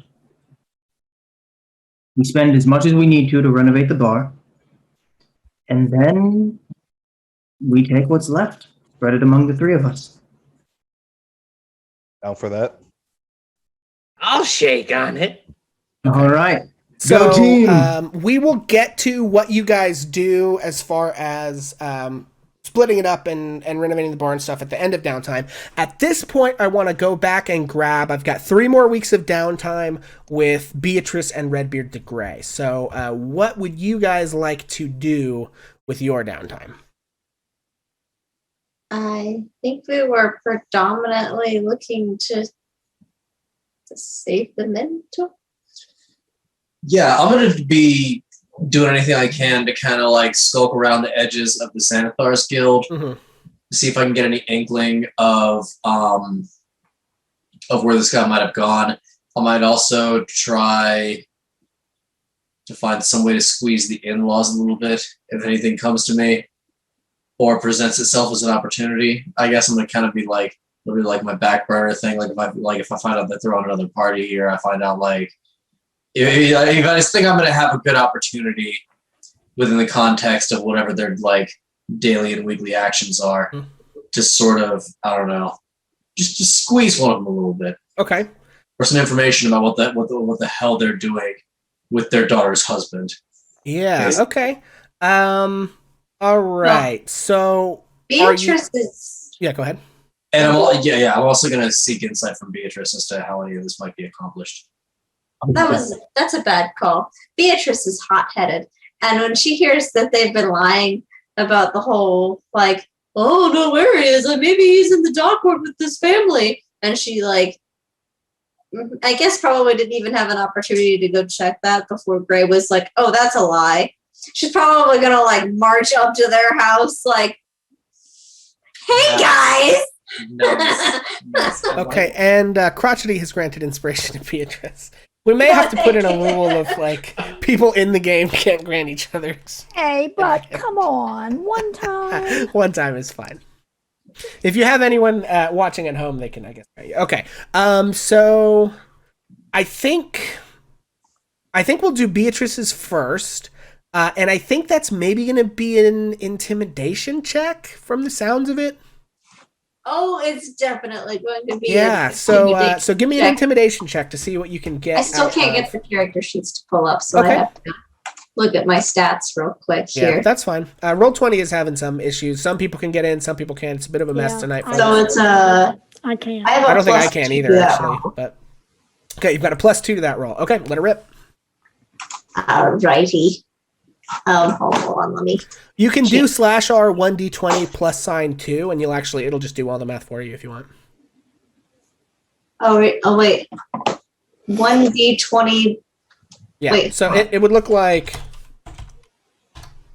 except I'm going to put an extra space in there. It would look like that, but without the space after the R or before the R, right? Where I put it in the Roll20 chat. So if you copied and pasted that and just remove the space before the R, it should give you the full deal.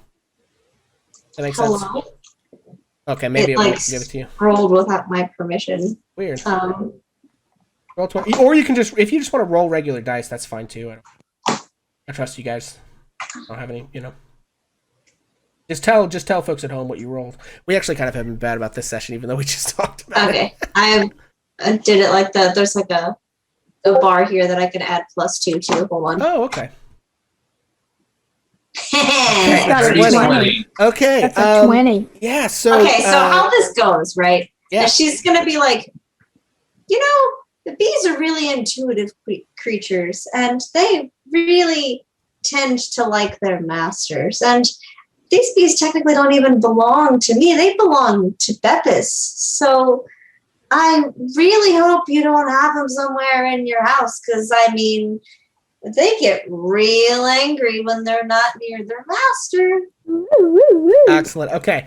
And I think you successfully intimidate them. They cower about this. The information that you glean from them with Beatrice's first week of downtime, we'll call this, is that they don't know exactly where he is. They assume that the Xanathar's Guild have him in one of their hideouts throughout the city. The place they told you to go is rumored to be near a possible entrance to their hideout. So, if near what people say is probably the front entrance to their hideout. So if you were to have gone there and asked around about him, you get the sense that they were actually trying to get you caught by the Xanathar's Guild asking about him. You what? But you should also remember that these people are nobles, and if you assault or kill them, the guard will be after you. So you may have to be thoughtful in how you respond to this information. So, did you know that bees, while one bee sting can be relatively harmless, if you get stung by 100 bees, it can kill you? Food for thought. She's gonna leave with that. Excellent. Okay. Okay. So, do you share that information with Redbeard, and what? Do you share that information with Peppis's wife? What do you do with that information? Well, with Redbeard being the only one helping her, she's probably gonna go seek him out and let him know that information. Okay. And so we'll go find him. I don't even know how to find this guy. He's stealthy. Start going in straight. Greg! Just kidding. No. I still hang around the yawning portal and stuff. I can probably be found around, I'll probably around the haunted house a time or two during the week. There's opportunities. So she's probably gonna go to probably go to the yawning portal and see if she can like run into him there and be like, hey. And the yawning portal is a fucking shit show carnival. Well, we're gonna go freak outside. out, I'm so- gonna be like, No, screw it. Let's just have a conversation right here at one of the tables. I mean, there's like a child trying to assassinate a beholder in this place. We're not. Yeah, let's see. There's We're by no means going to draw anybody's attention. Now, what do you need to tell me? well, I was worried about there being distractions, but I mean, if you want to talk over this, we can do that. I'm 100% focused on you. Okay. Well, I've learned some new information. Don't ask how I got it. The in-laws originally told me that he was with a family down in the dock ward. And what they've told me since then, for some reason, they're just super nice people who've, like, out of the kindness of their hearts, decided to divulge that information. The house that they actually directed me to was actually going to be towards the entrance of the Xanathars Guild, right around there. Their entrance is going to be right around that house, and if I went around asking about it, I probably would have been captured myself. But I didn't because you came along, and thank you very much for that, by the way. Oh, I see. So they were trying to put you out of the picture as well. Oh, probably. I'm not super not super happy about that. Worry about that later. We've got a mentor to rescue. I don't know if the front entrance is probably the way to go about that. I don't know. Maybe they have a back entrance. Do you think any of our shadier friends have any idea on how to get in there? To the Xanathars? To a Xanathar Guild hideout? No, I don't think they have any idea. Should we involve them anyway? I mean, we definitely should bring it up to the group. And if they want to be involved, they can. I just don't think any of them is going to have, like, insider information to anything going on with the Xanathars Guild, if that makes sense. Like, we would all kind of be on more or less at the same level of information. I'm going to see what I can do on my end. I have some ideas. I know I can persuade at least one of our shadier friends with candy, so I can. Is that so? Yeah, It's Mel, isn't it? Yeah, it Mel, is. someone who likes candy. No, I had a feeling. All right, so like I said, I'm just gonna shake some trees, see what falls out, and yeah, we'll see what we can do about finding old Beppis, getting him back on his feet. I really appreciate this, by the way. Absolutely, it's the right thing to do. Okay. So do you guys go tell everyone? Do you want to make that decision later and do the RP at another time? How do you want to handle this? So at this point, I kind of have 3-ish actions. I would like to talk to the group about the whole situation, along with Beatrice here. I would like to see if I can catch maybe. So was it the mother and the father that she talked to, or both, or just one of them, or like who? Both of them. I think both of them. Yeah.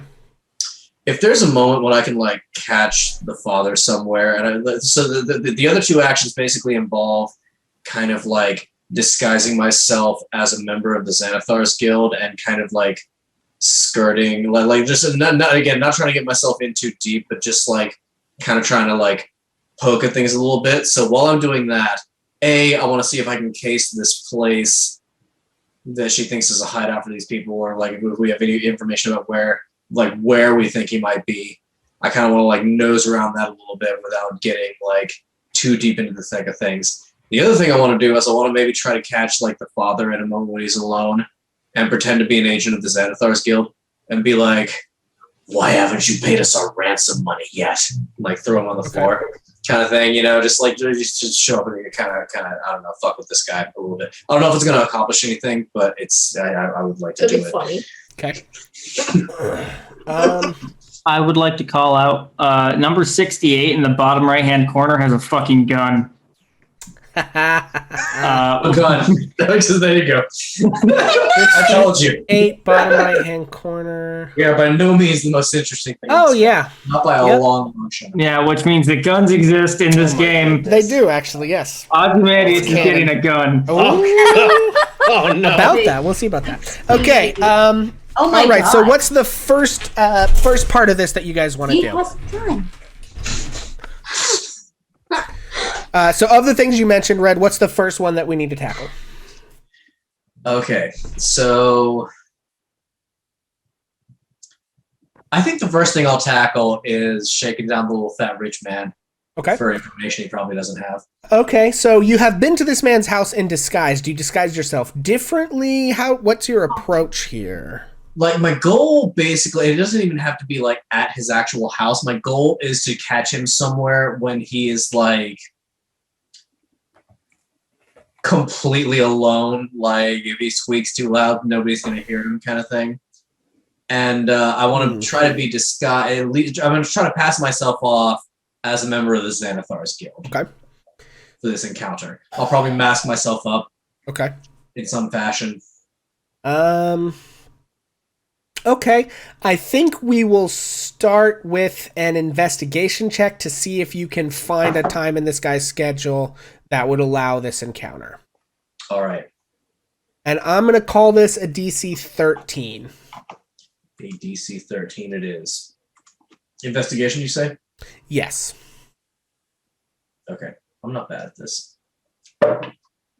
Oh, today I'm bad at this. I got like a 7. I like 7. Okay. So I think you spend that next little bit of time trying to orchestrate a time with this guy, but it seems like he just always has at least one kind of manservant or bodyguard around. It's like he doesn't seem to be the type to sneak off alone or anything like that.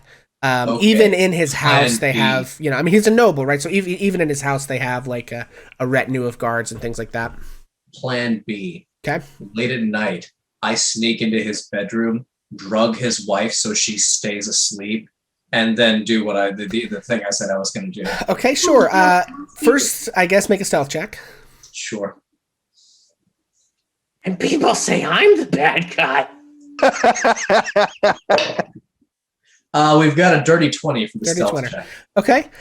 And are you proficient with like a poisoner's kit, or do you go buy some sleeping draft kind of, drug I will or probably something? have to visit an apothecary Okay. to make this happen. Okay. Let me see. If there is such an individual within Force Grey, I would probably go to that first, trying to like milk my contacts for. Okay. sleeping Give me a powder. flat high or low.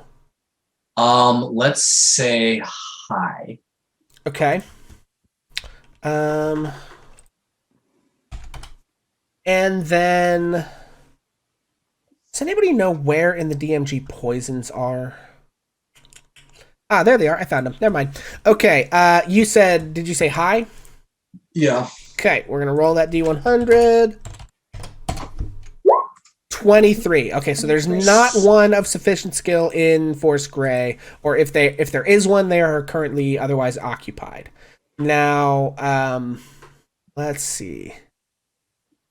Poison for 24 hours. Let's see. Ah. Okay. I think there is. Oof, it's expensive though.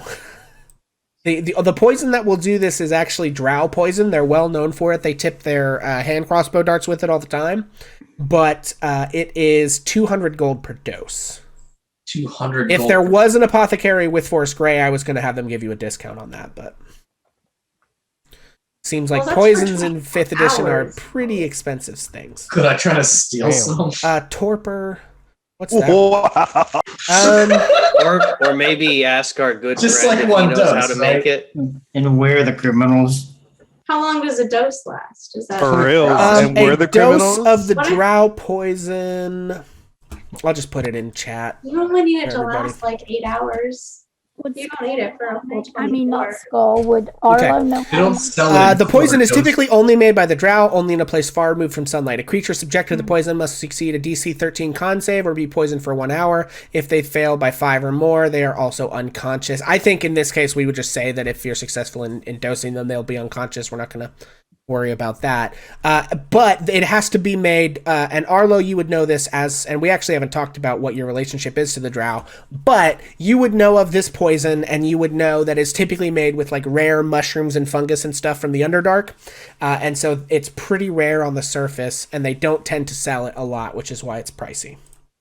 There are contacts who can get it, but that's why that kind of explains why it's Honestly, as soon as I hear the phrase drow poison, I'm probably going to go marching straight to Arlo and be like, hey, okay. I might need some poison that would cause temporary but semi-long-term unconsciousness, and I need to know if you know where I could find something like that For cheap. for cheap. You're talking for cheap? I mean, like cheaper than 200 gold for sure. Holy snap! Who's selling that for 200 gold? The last guy I talked to. Would I know someone? I should, right? I'm going to say give me a high or low. I'll give you a 50-50 shot. Because in your backstory, you haven't really mentioned being in touch with the drow culture very much. You're clearly on the surface, which means that you're not really in drow culture proper, right? And Yeah. you've been, sailing and shit and gambling for years at this point, right? So I'm going to give you a 50-50 shot as to whether or not you have a lead on someone. And then it'll take a persuasion check by somebody to get a discount on that. So Snap. All right. so give me a high or low, and I'll roll my D100. And if you guess right, then you do know somebody. Oh, that's hard. Let's go with high. Go with high. Oof, we got a 42. So unfortunately, you don't have any contacts that you think have a better lead on, that you're tight enough with, that you think you could persuade a discount out of. I don't honestly. I'm not at the right place for that. I should say I don't have any contacts that can give me that discount that you're asking for. Okay, that's fair. I appreciate you thinking about me, though. So then, I don't know if the question I asked earlier got lost in the shuffle. But, It probably did. What was the other thing? What do I think about stealing some? I mean, this is going to be like a black market apothecary. You can certainly try.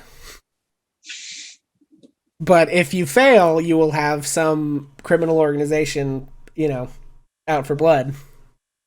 So Okay, I'll give it a try. okay. Let's just see how it goes. I'm gonna get my pink dice out for this. So am I starting with a stealth check here, an investigation check? Yes, and I'm gonna actually I am like, go ahead and make this check. We are gonna need to kind of speed this up because I really do want to get through everybody's downtime. And Okay, I know that that's we've fair. done lengthy role plays with kind of both sides of this, the boys in the heist, and then you guys in Beppis. So okay, go ahead. Stealth check is a dirty 20. 30-20. Yeah, we'll say sure. You can steal some and get away with it. That's fine. Okay. Now I'm trying to sneak into the guy's house and poison his wife and Yeah. scare the shit out of him. Okay, that is gonna be. I'm gonna call that like a DC to poison, to do all of that. Poison the wife and everything is probably like a DC 17. Honestly, I rolled an 18. an on 18. myself. Okay, well that'll do. All right. Okay, so yeah, you get in there and dose the wife without them being aware, and then what do you say to the guy? I'm gonna cover his little mouth and like kind of shake him a little bit to wake him up, and kind of dig my dagger into his chin a little bit and be like, "If you make a loud noise, I'm going to shish kebab your fucking brain on this. Do you understand me?" I'm going to ask you some questions, and I'm going to need you to answer me very quietly, or I'm going to shish kebab your brain on this. Do you understand me? Okay.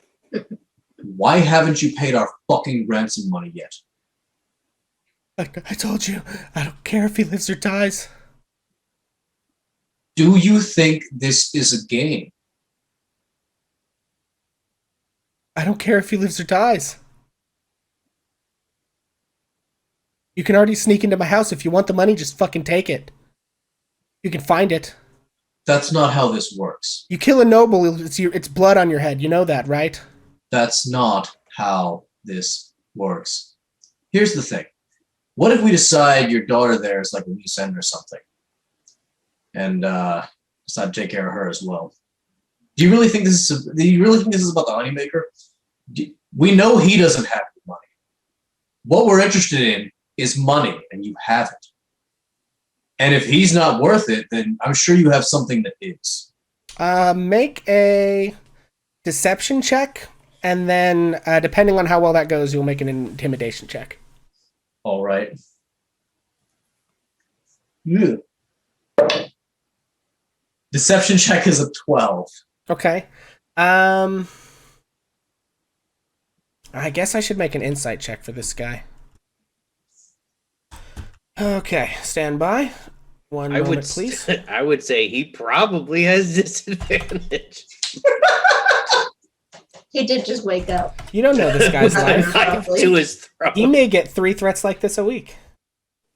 I mean, That's yeah. probably true, yeah. His wife wakes up. we just robbed.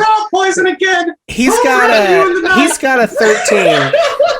He's got a 13 on this, so I think he's going to call your bluff. And he's going to say, look, you're not getting money out of me unless you take it. I don't think you have the stones to kill my daughter. And if you do, I will bring the wrath of the guard down on every ounce of whatever you have. So, kill me now. Or Plan. do it. Do it. Do it. You wouldn't do it. I didn't get this money. I'm gonna get real close to his face. Okay. I'm gonna say, there's worse things in this world than dying. There's worse things in this world even than losing all your money. I didn't And then I'm get just gonna leave. As you go, you hear him say, I didn't get this money Like a by ghost selling in- my spine. like a ghost in the night. Okay. And so you disappear and leave him sweating and probably calling the servants to clean up the piss. Okay. So we're not gonna do a full-on invasion of Xanathar's Guild here. I think getting Beppis out of there right now is gonna be off the table at this point. Sure. So are you spending more time trying to find information? Do you want to do the RP scene of you guys and the rest of the crew? I have a plan. Can you tell me about the thing you did? I have a plan. I will tell Beatrice about the thing I did.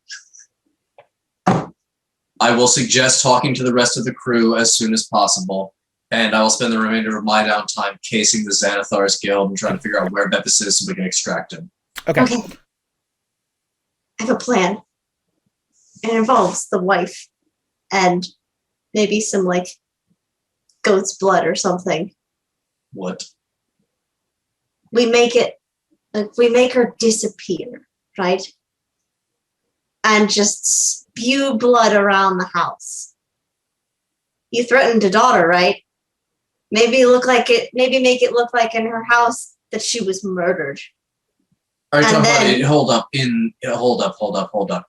Are we talking about doing this to the Honeymaker's wife? We're gonna do Yes. this? Yes, we involve her. We make her disappear. We schlep her off somewhere that is secluded and they'll never find her. And then we spew blood everywhere and make it look like she was murdered. And then when the guards find and think she's dead and notify next of kin, he'll know exactly who did it because you pretended to be the Xanathar Guild, and then they'll go down on the Xanathar, and then we'll be able to get Beppis back. I think we should talk this over with the group. That Okay. seems unnecessarily complicated. Oh, I Not thought gonna that lie. was pretty good. I like the There's a lot of idea. ways that I could do go. too. Obviously, complicated plans are not off the table for us. we just did one. Okay. Says the guy. Yeah, no, I get the idea too. Okay. So yeah, I think let's We'll put go a pin in ahead it. and play out that scene.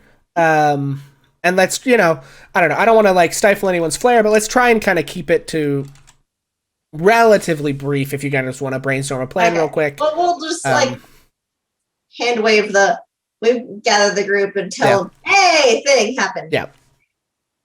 Yeah, so we'll hand wave that. You guys know this information, everything that you've heard us happen here, you've been told. So if you guys want to go ahead and kind of play out that planning process. The only thing that Mel would say to that, Mel would look at Beatrice and say, Beatrice, tell his wife what her parents have done. She'll probably take care of the problem herself.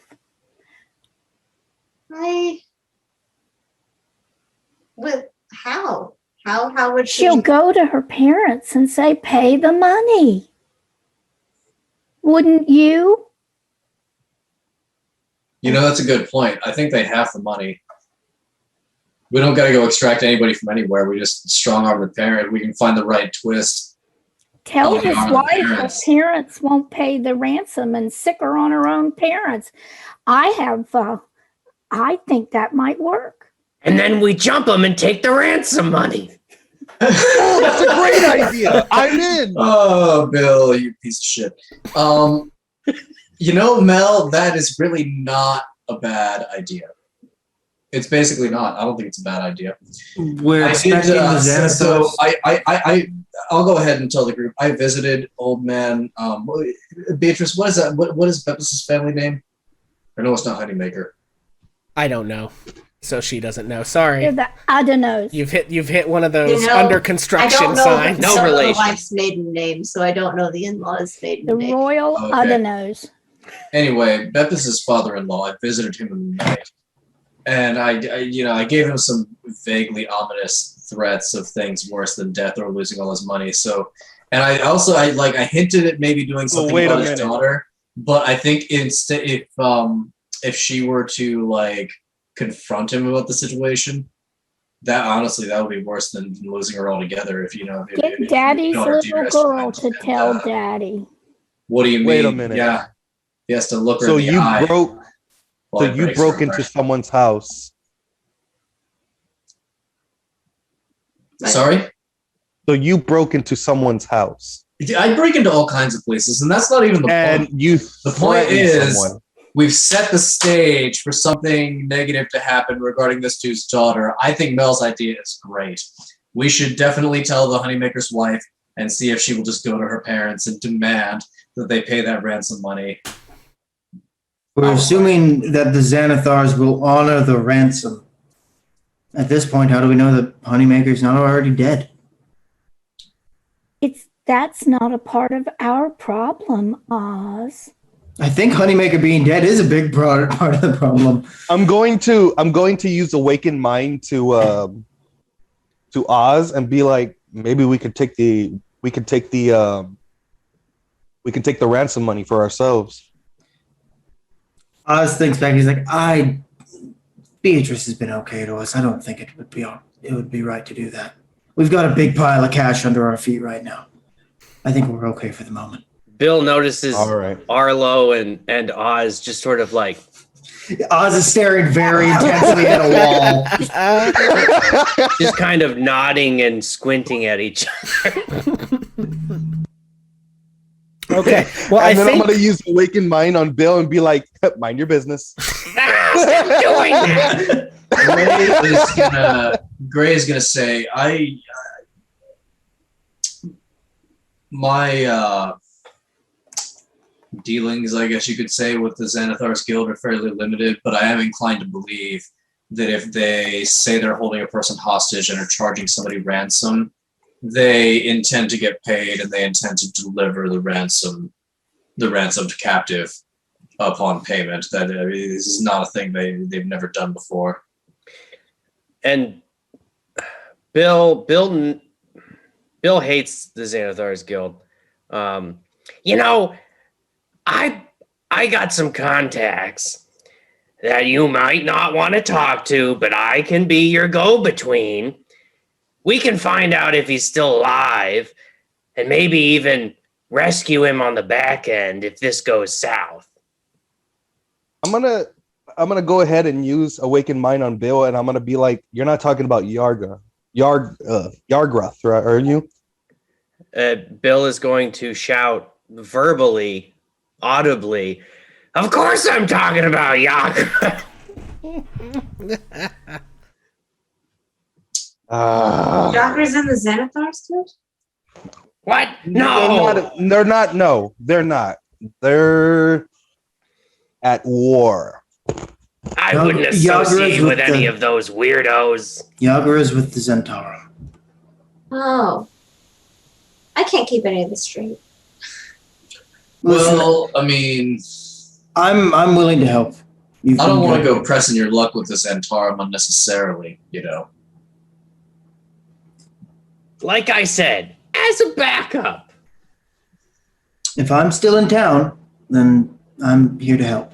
DM question. Okay. Based on anything that's happened to me up to this point in the downtime, do I have a reason to believe this Xanathar Guild are holding him alive somewhere?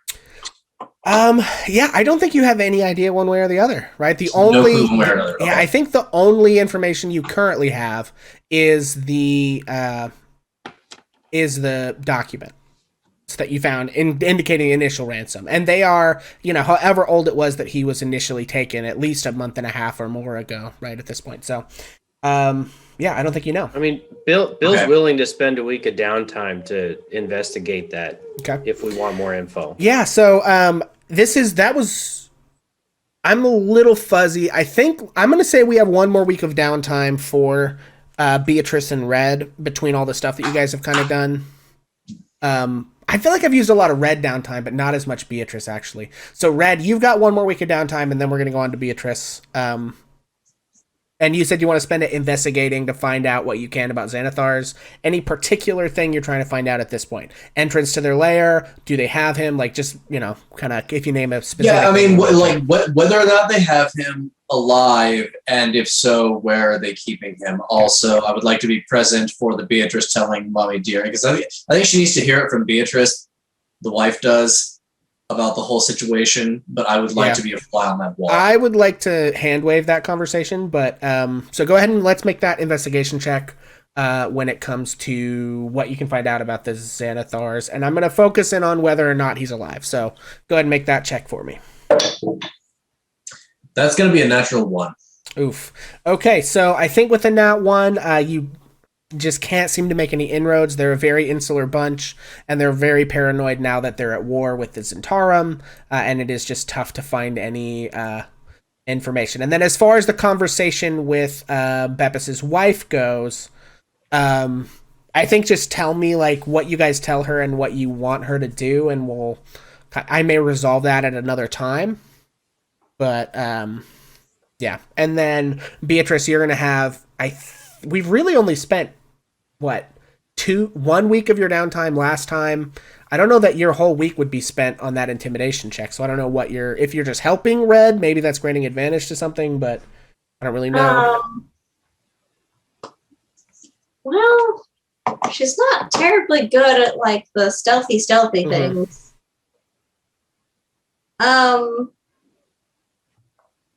Actually, she's kind of good at the stealthy things. Never mind. Haven't been using a whole lot of stealth. But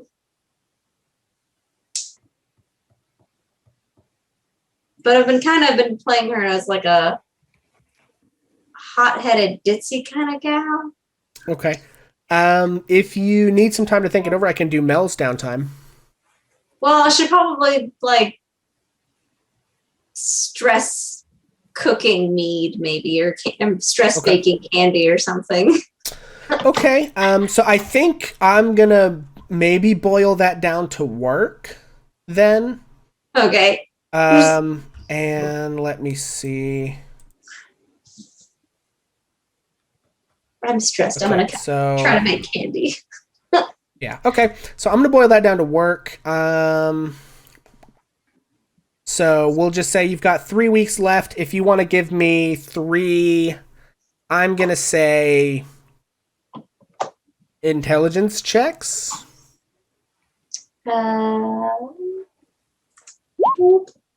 That's there's a +1 on that, so 18. Okay, 18.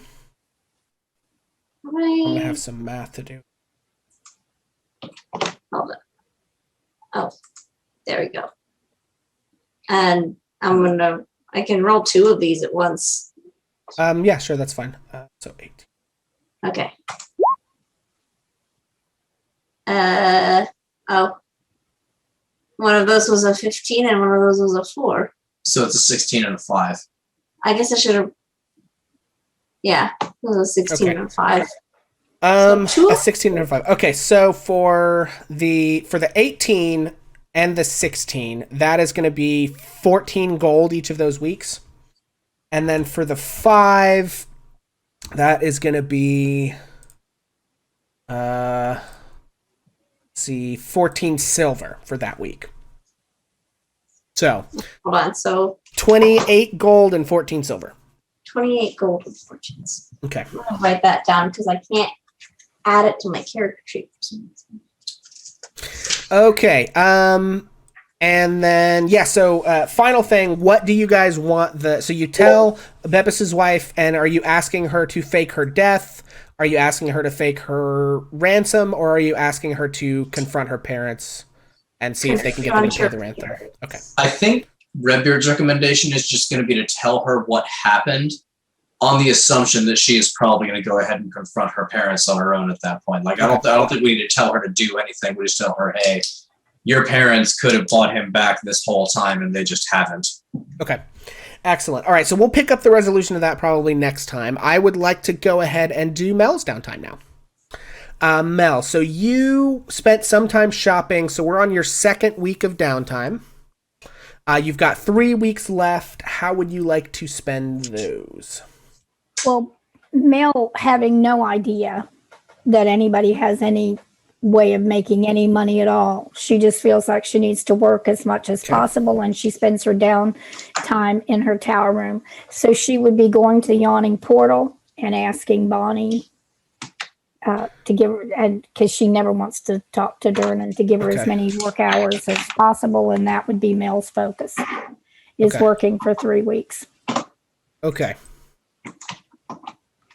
Except for that very good piece of advice that she gave to Beatrice.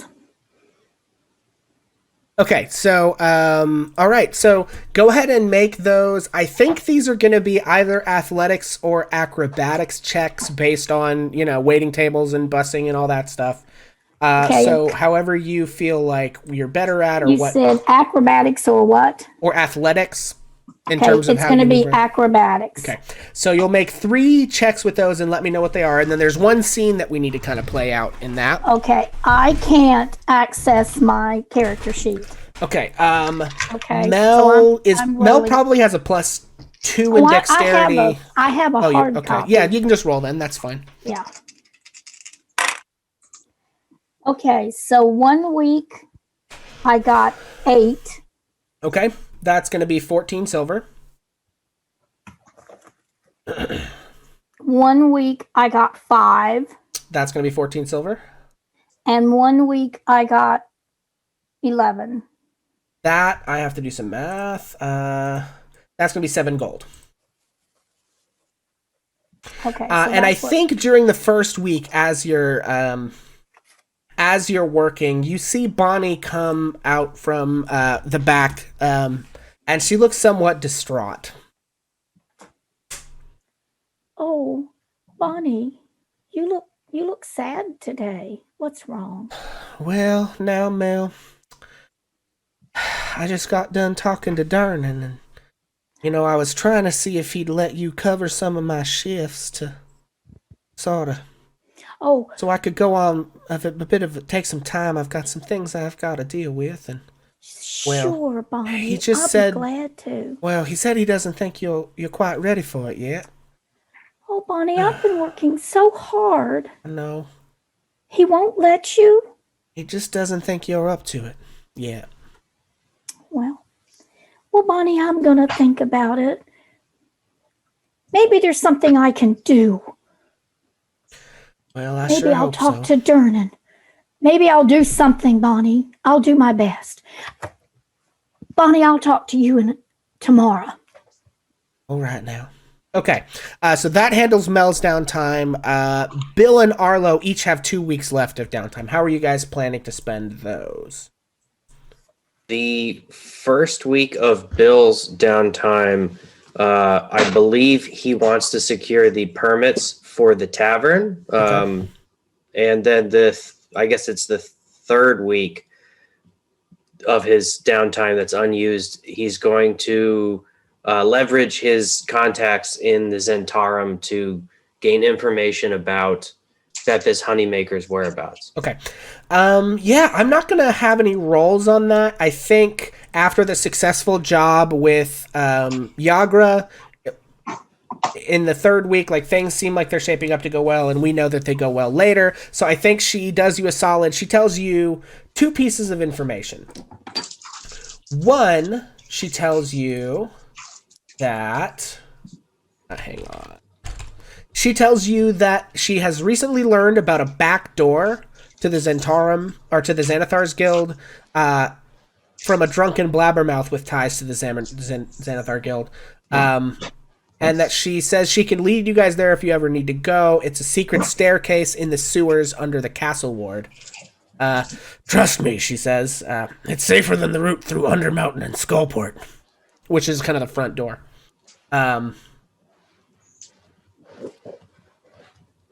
So, okay. And then she also tells you that their information indicates that Bepis is alive and being held in the main Xanathar's hideout. That they're using him as a cook in the kitchen. Apparently, the guy was making fun of this scrawny little halfling man that is very frequently threatened to be fed to the Mind Flayer and works in the kitchen. So, okay. And then the other thing you were doing was securing the permits. That just basically takes cash, right? So unless you're trying to like forge them or something. No, because Bill doesn't have any money his first week of downtime, so he's. Oh gosh. I guess, but you're gonna have money at the end of it, so why not just buy the? Yeah. So I guess he's filing for the permits, and then he'll pay for them when it's approved. Fair. He's got 5 gold. That's true. Suckered out of Gray.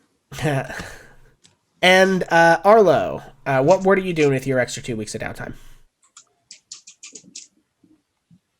You're muted, Arlo. Oh, thank you. I know that one of them I want to contact my. Right. Okay. So I would say I'm in my room for the first week, very confused of how to contact them, to contact her, and I just keep looking at the coin. Like, do I flip it? I tried like doing other things like throwing it, flipping it. And I think you're sitting there like trying all this different stuff, and you hear like behind you, like I think maybe you're sitting at like your table in your room or whatever, trying all this different stuff to get it, and you hear from behind you, a voice says, "My, that's entertaining what you're doing there." And you turn and you see your patron sitting cross-legged on top of your dresser, rolling a coin back and forth between her fingers. Your patron is a woman with sort of reddish hair that kind of comes to white tips down towards the bottom of like her bangs. She has sort of a very like feline looking face, as well as fox ears and a fox tail. And she is wearing this sort of like red, almost kind of like a robe that's tied at the middle. And so she's sort of like sitting there cross-legged on your, and it's like this sort of very fine silk embroidered with all kinds of designs in kind of gold thread. And she's sort of flipping a different coin back and forth between her fingers. As I take the coin that I was tossing around, I say, how exactly do I even contact you? after this. She says, well, I'm always just only a flip of the coin away. So Sometimes just I have to hear flip it. you. I'm over here throwing it in there. Sometimes I hear you, sometimes I don't. Sometimes I've just got better it things just to do. depends. Oh, that's messed up. All right. I just been wanting to try to contact you. I mean, I don't want to like not be one of those persons that don't contact at all. I was getting to If worry you you get- hadn't called me back. Oh my god. She gives you a grin. We've been trying to reach Yes. you. Car's extended warranty. And she looks at your coin purse and notices that it's a little light, and says, "Uh-oh.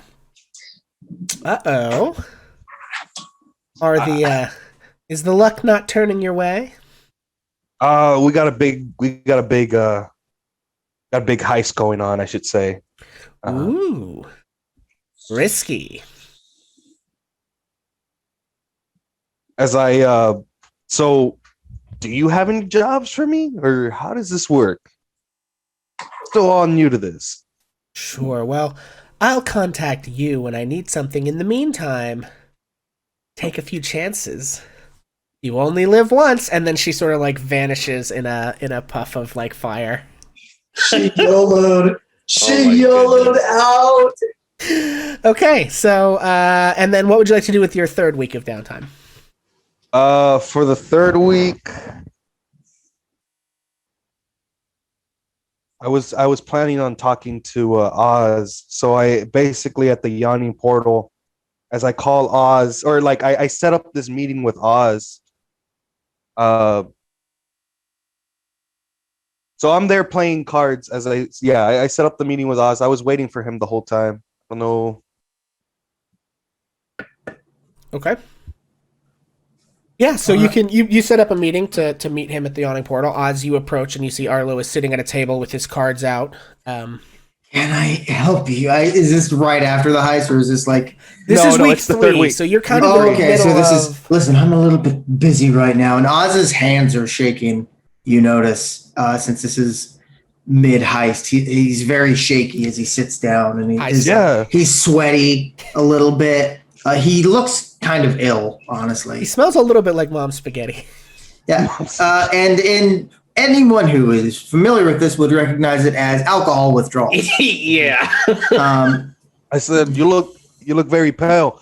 Here, let me get you one. As I call over Dernan Bonnie. I say one round of your finest ale, and as well as bring him a plate of mom's spaghetti. And she says, coming right up. No. If I eat it, I'll vomit all over my shirt. Well, no, don't. Whoa. Just the drink. No, takes it and downs it, and as I grab the spaghetti, I'll go ahead and eat that. Anyways, I called you here. Few things. You're aware of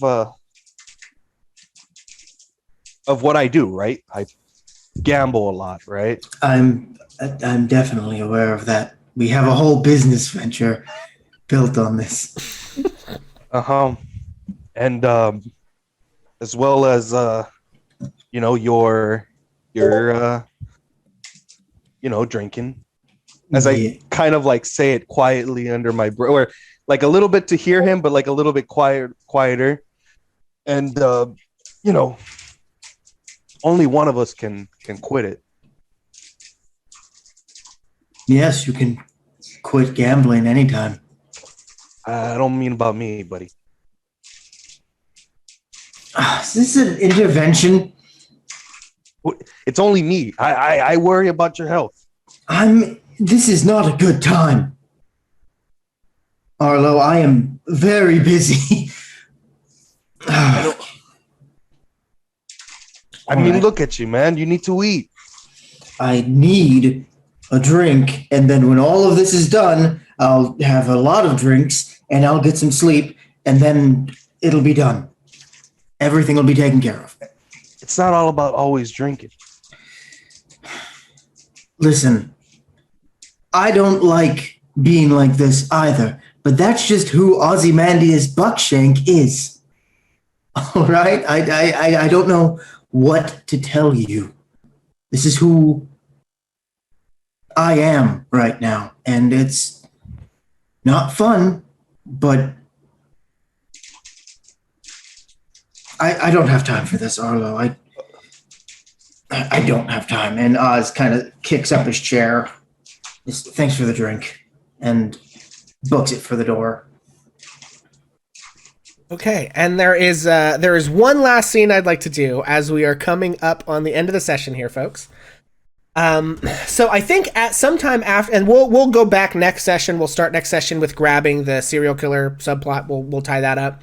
But I would like to end this session with you guys. I think probably I'm gonna say maybe like we haven't really resolved how you do the reopening of the bar and everything, and it seems like you're a little lighter on money than maybe you hope. So we'll probably deal with the plans to actually renovate the bar and what actually is going to be in it next session. But in this case, I think you're probably 3 of you are celebrating successful heist, and the rest of you, every so often, you just kind of meet, at the Yawning Portal. And this particular night, Mel can't come with you. She's got to work, so she'll be there, but she's not like hanging out as usual. So I think that you guys are like sitting there, having your usual drinks and everything, chatting and shooting the shit. And I think Bonnie comes up to the table to take your order, and she says, Well, hey, y'all, looks like you're having a party tonight. What can I get you? And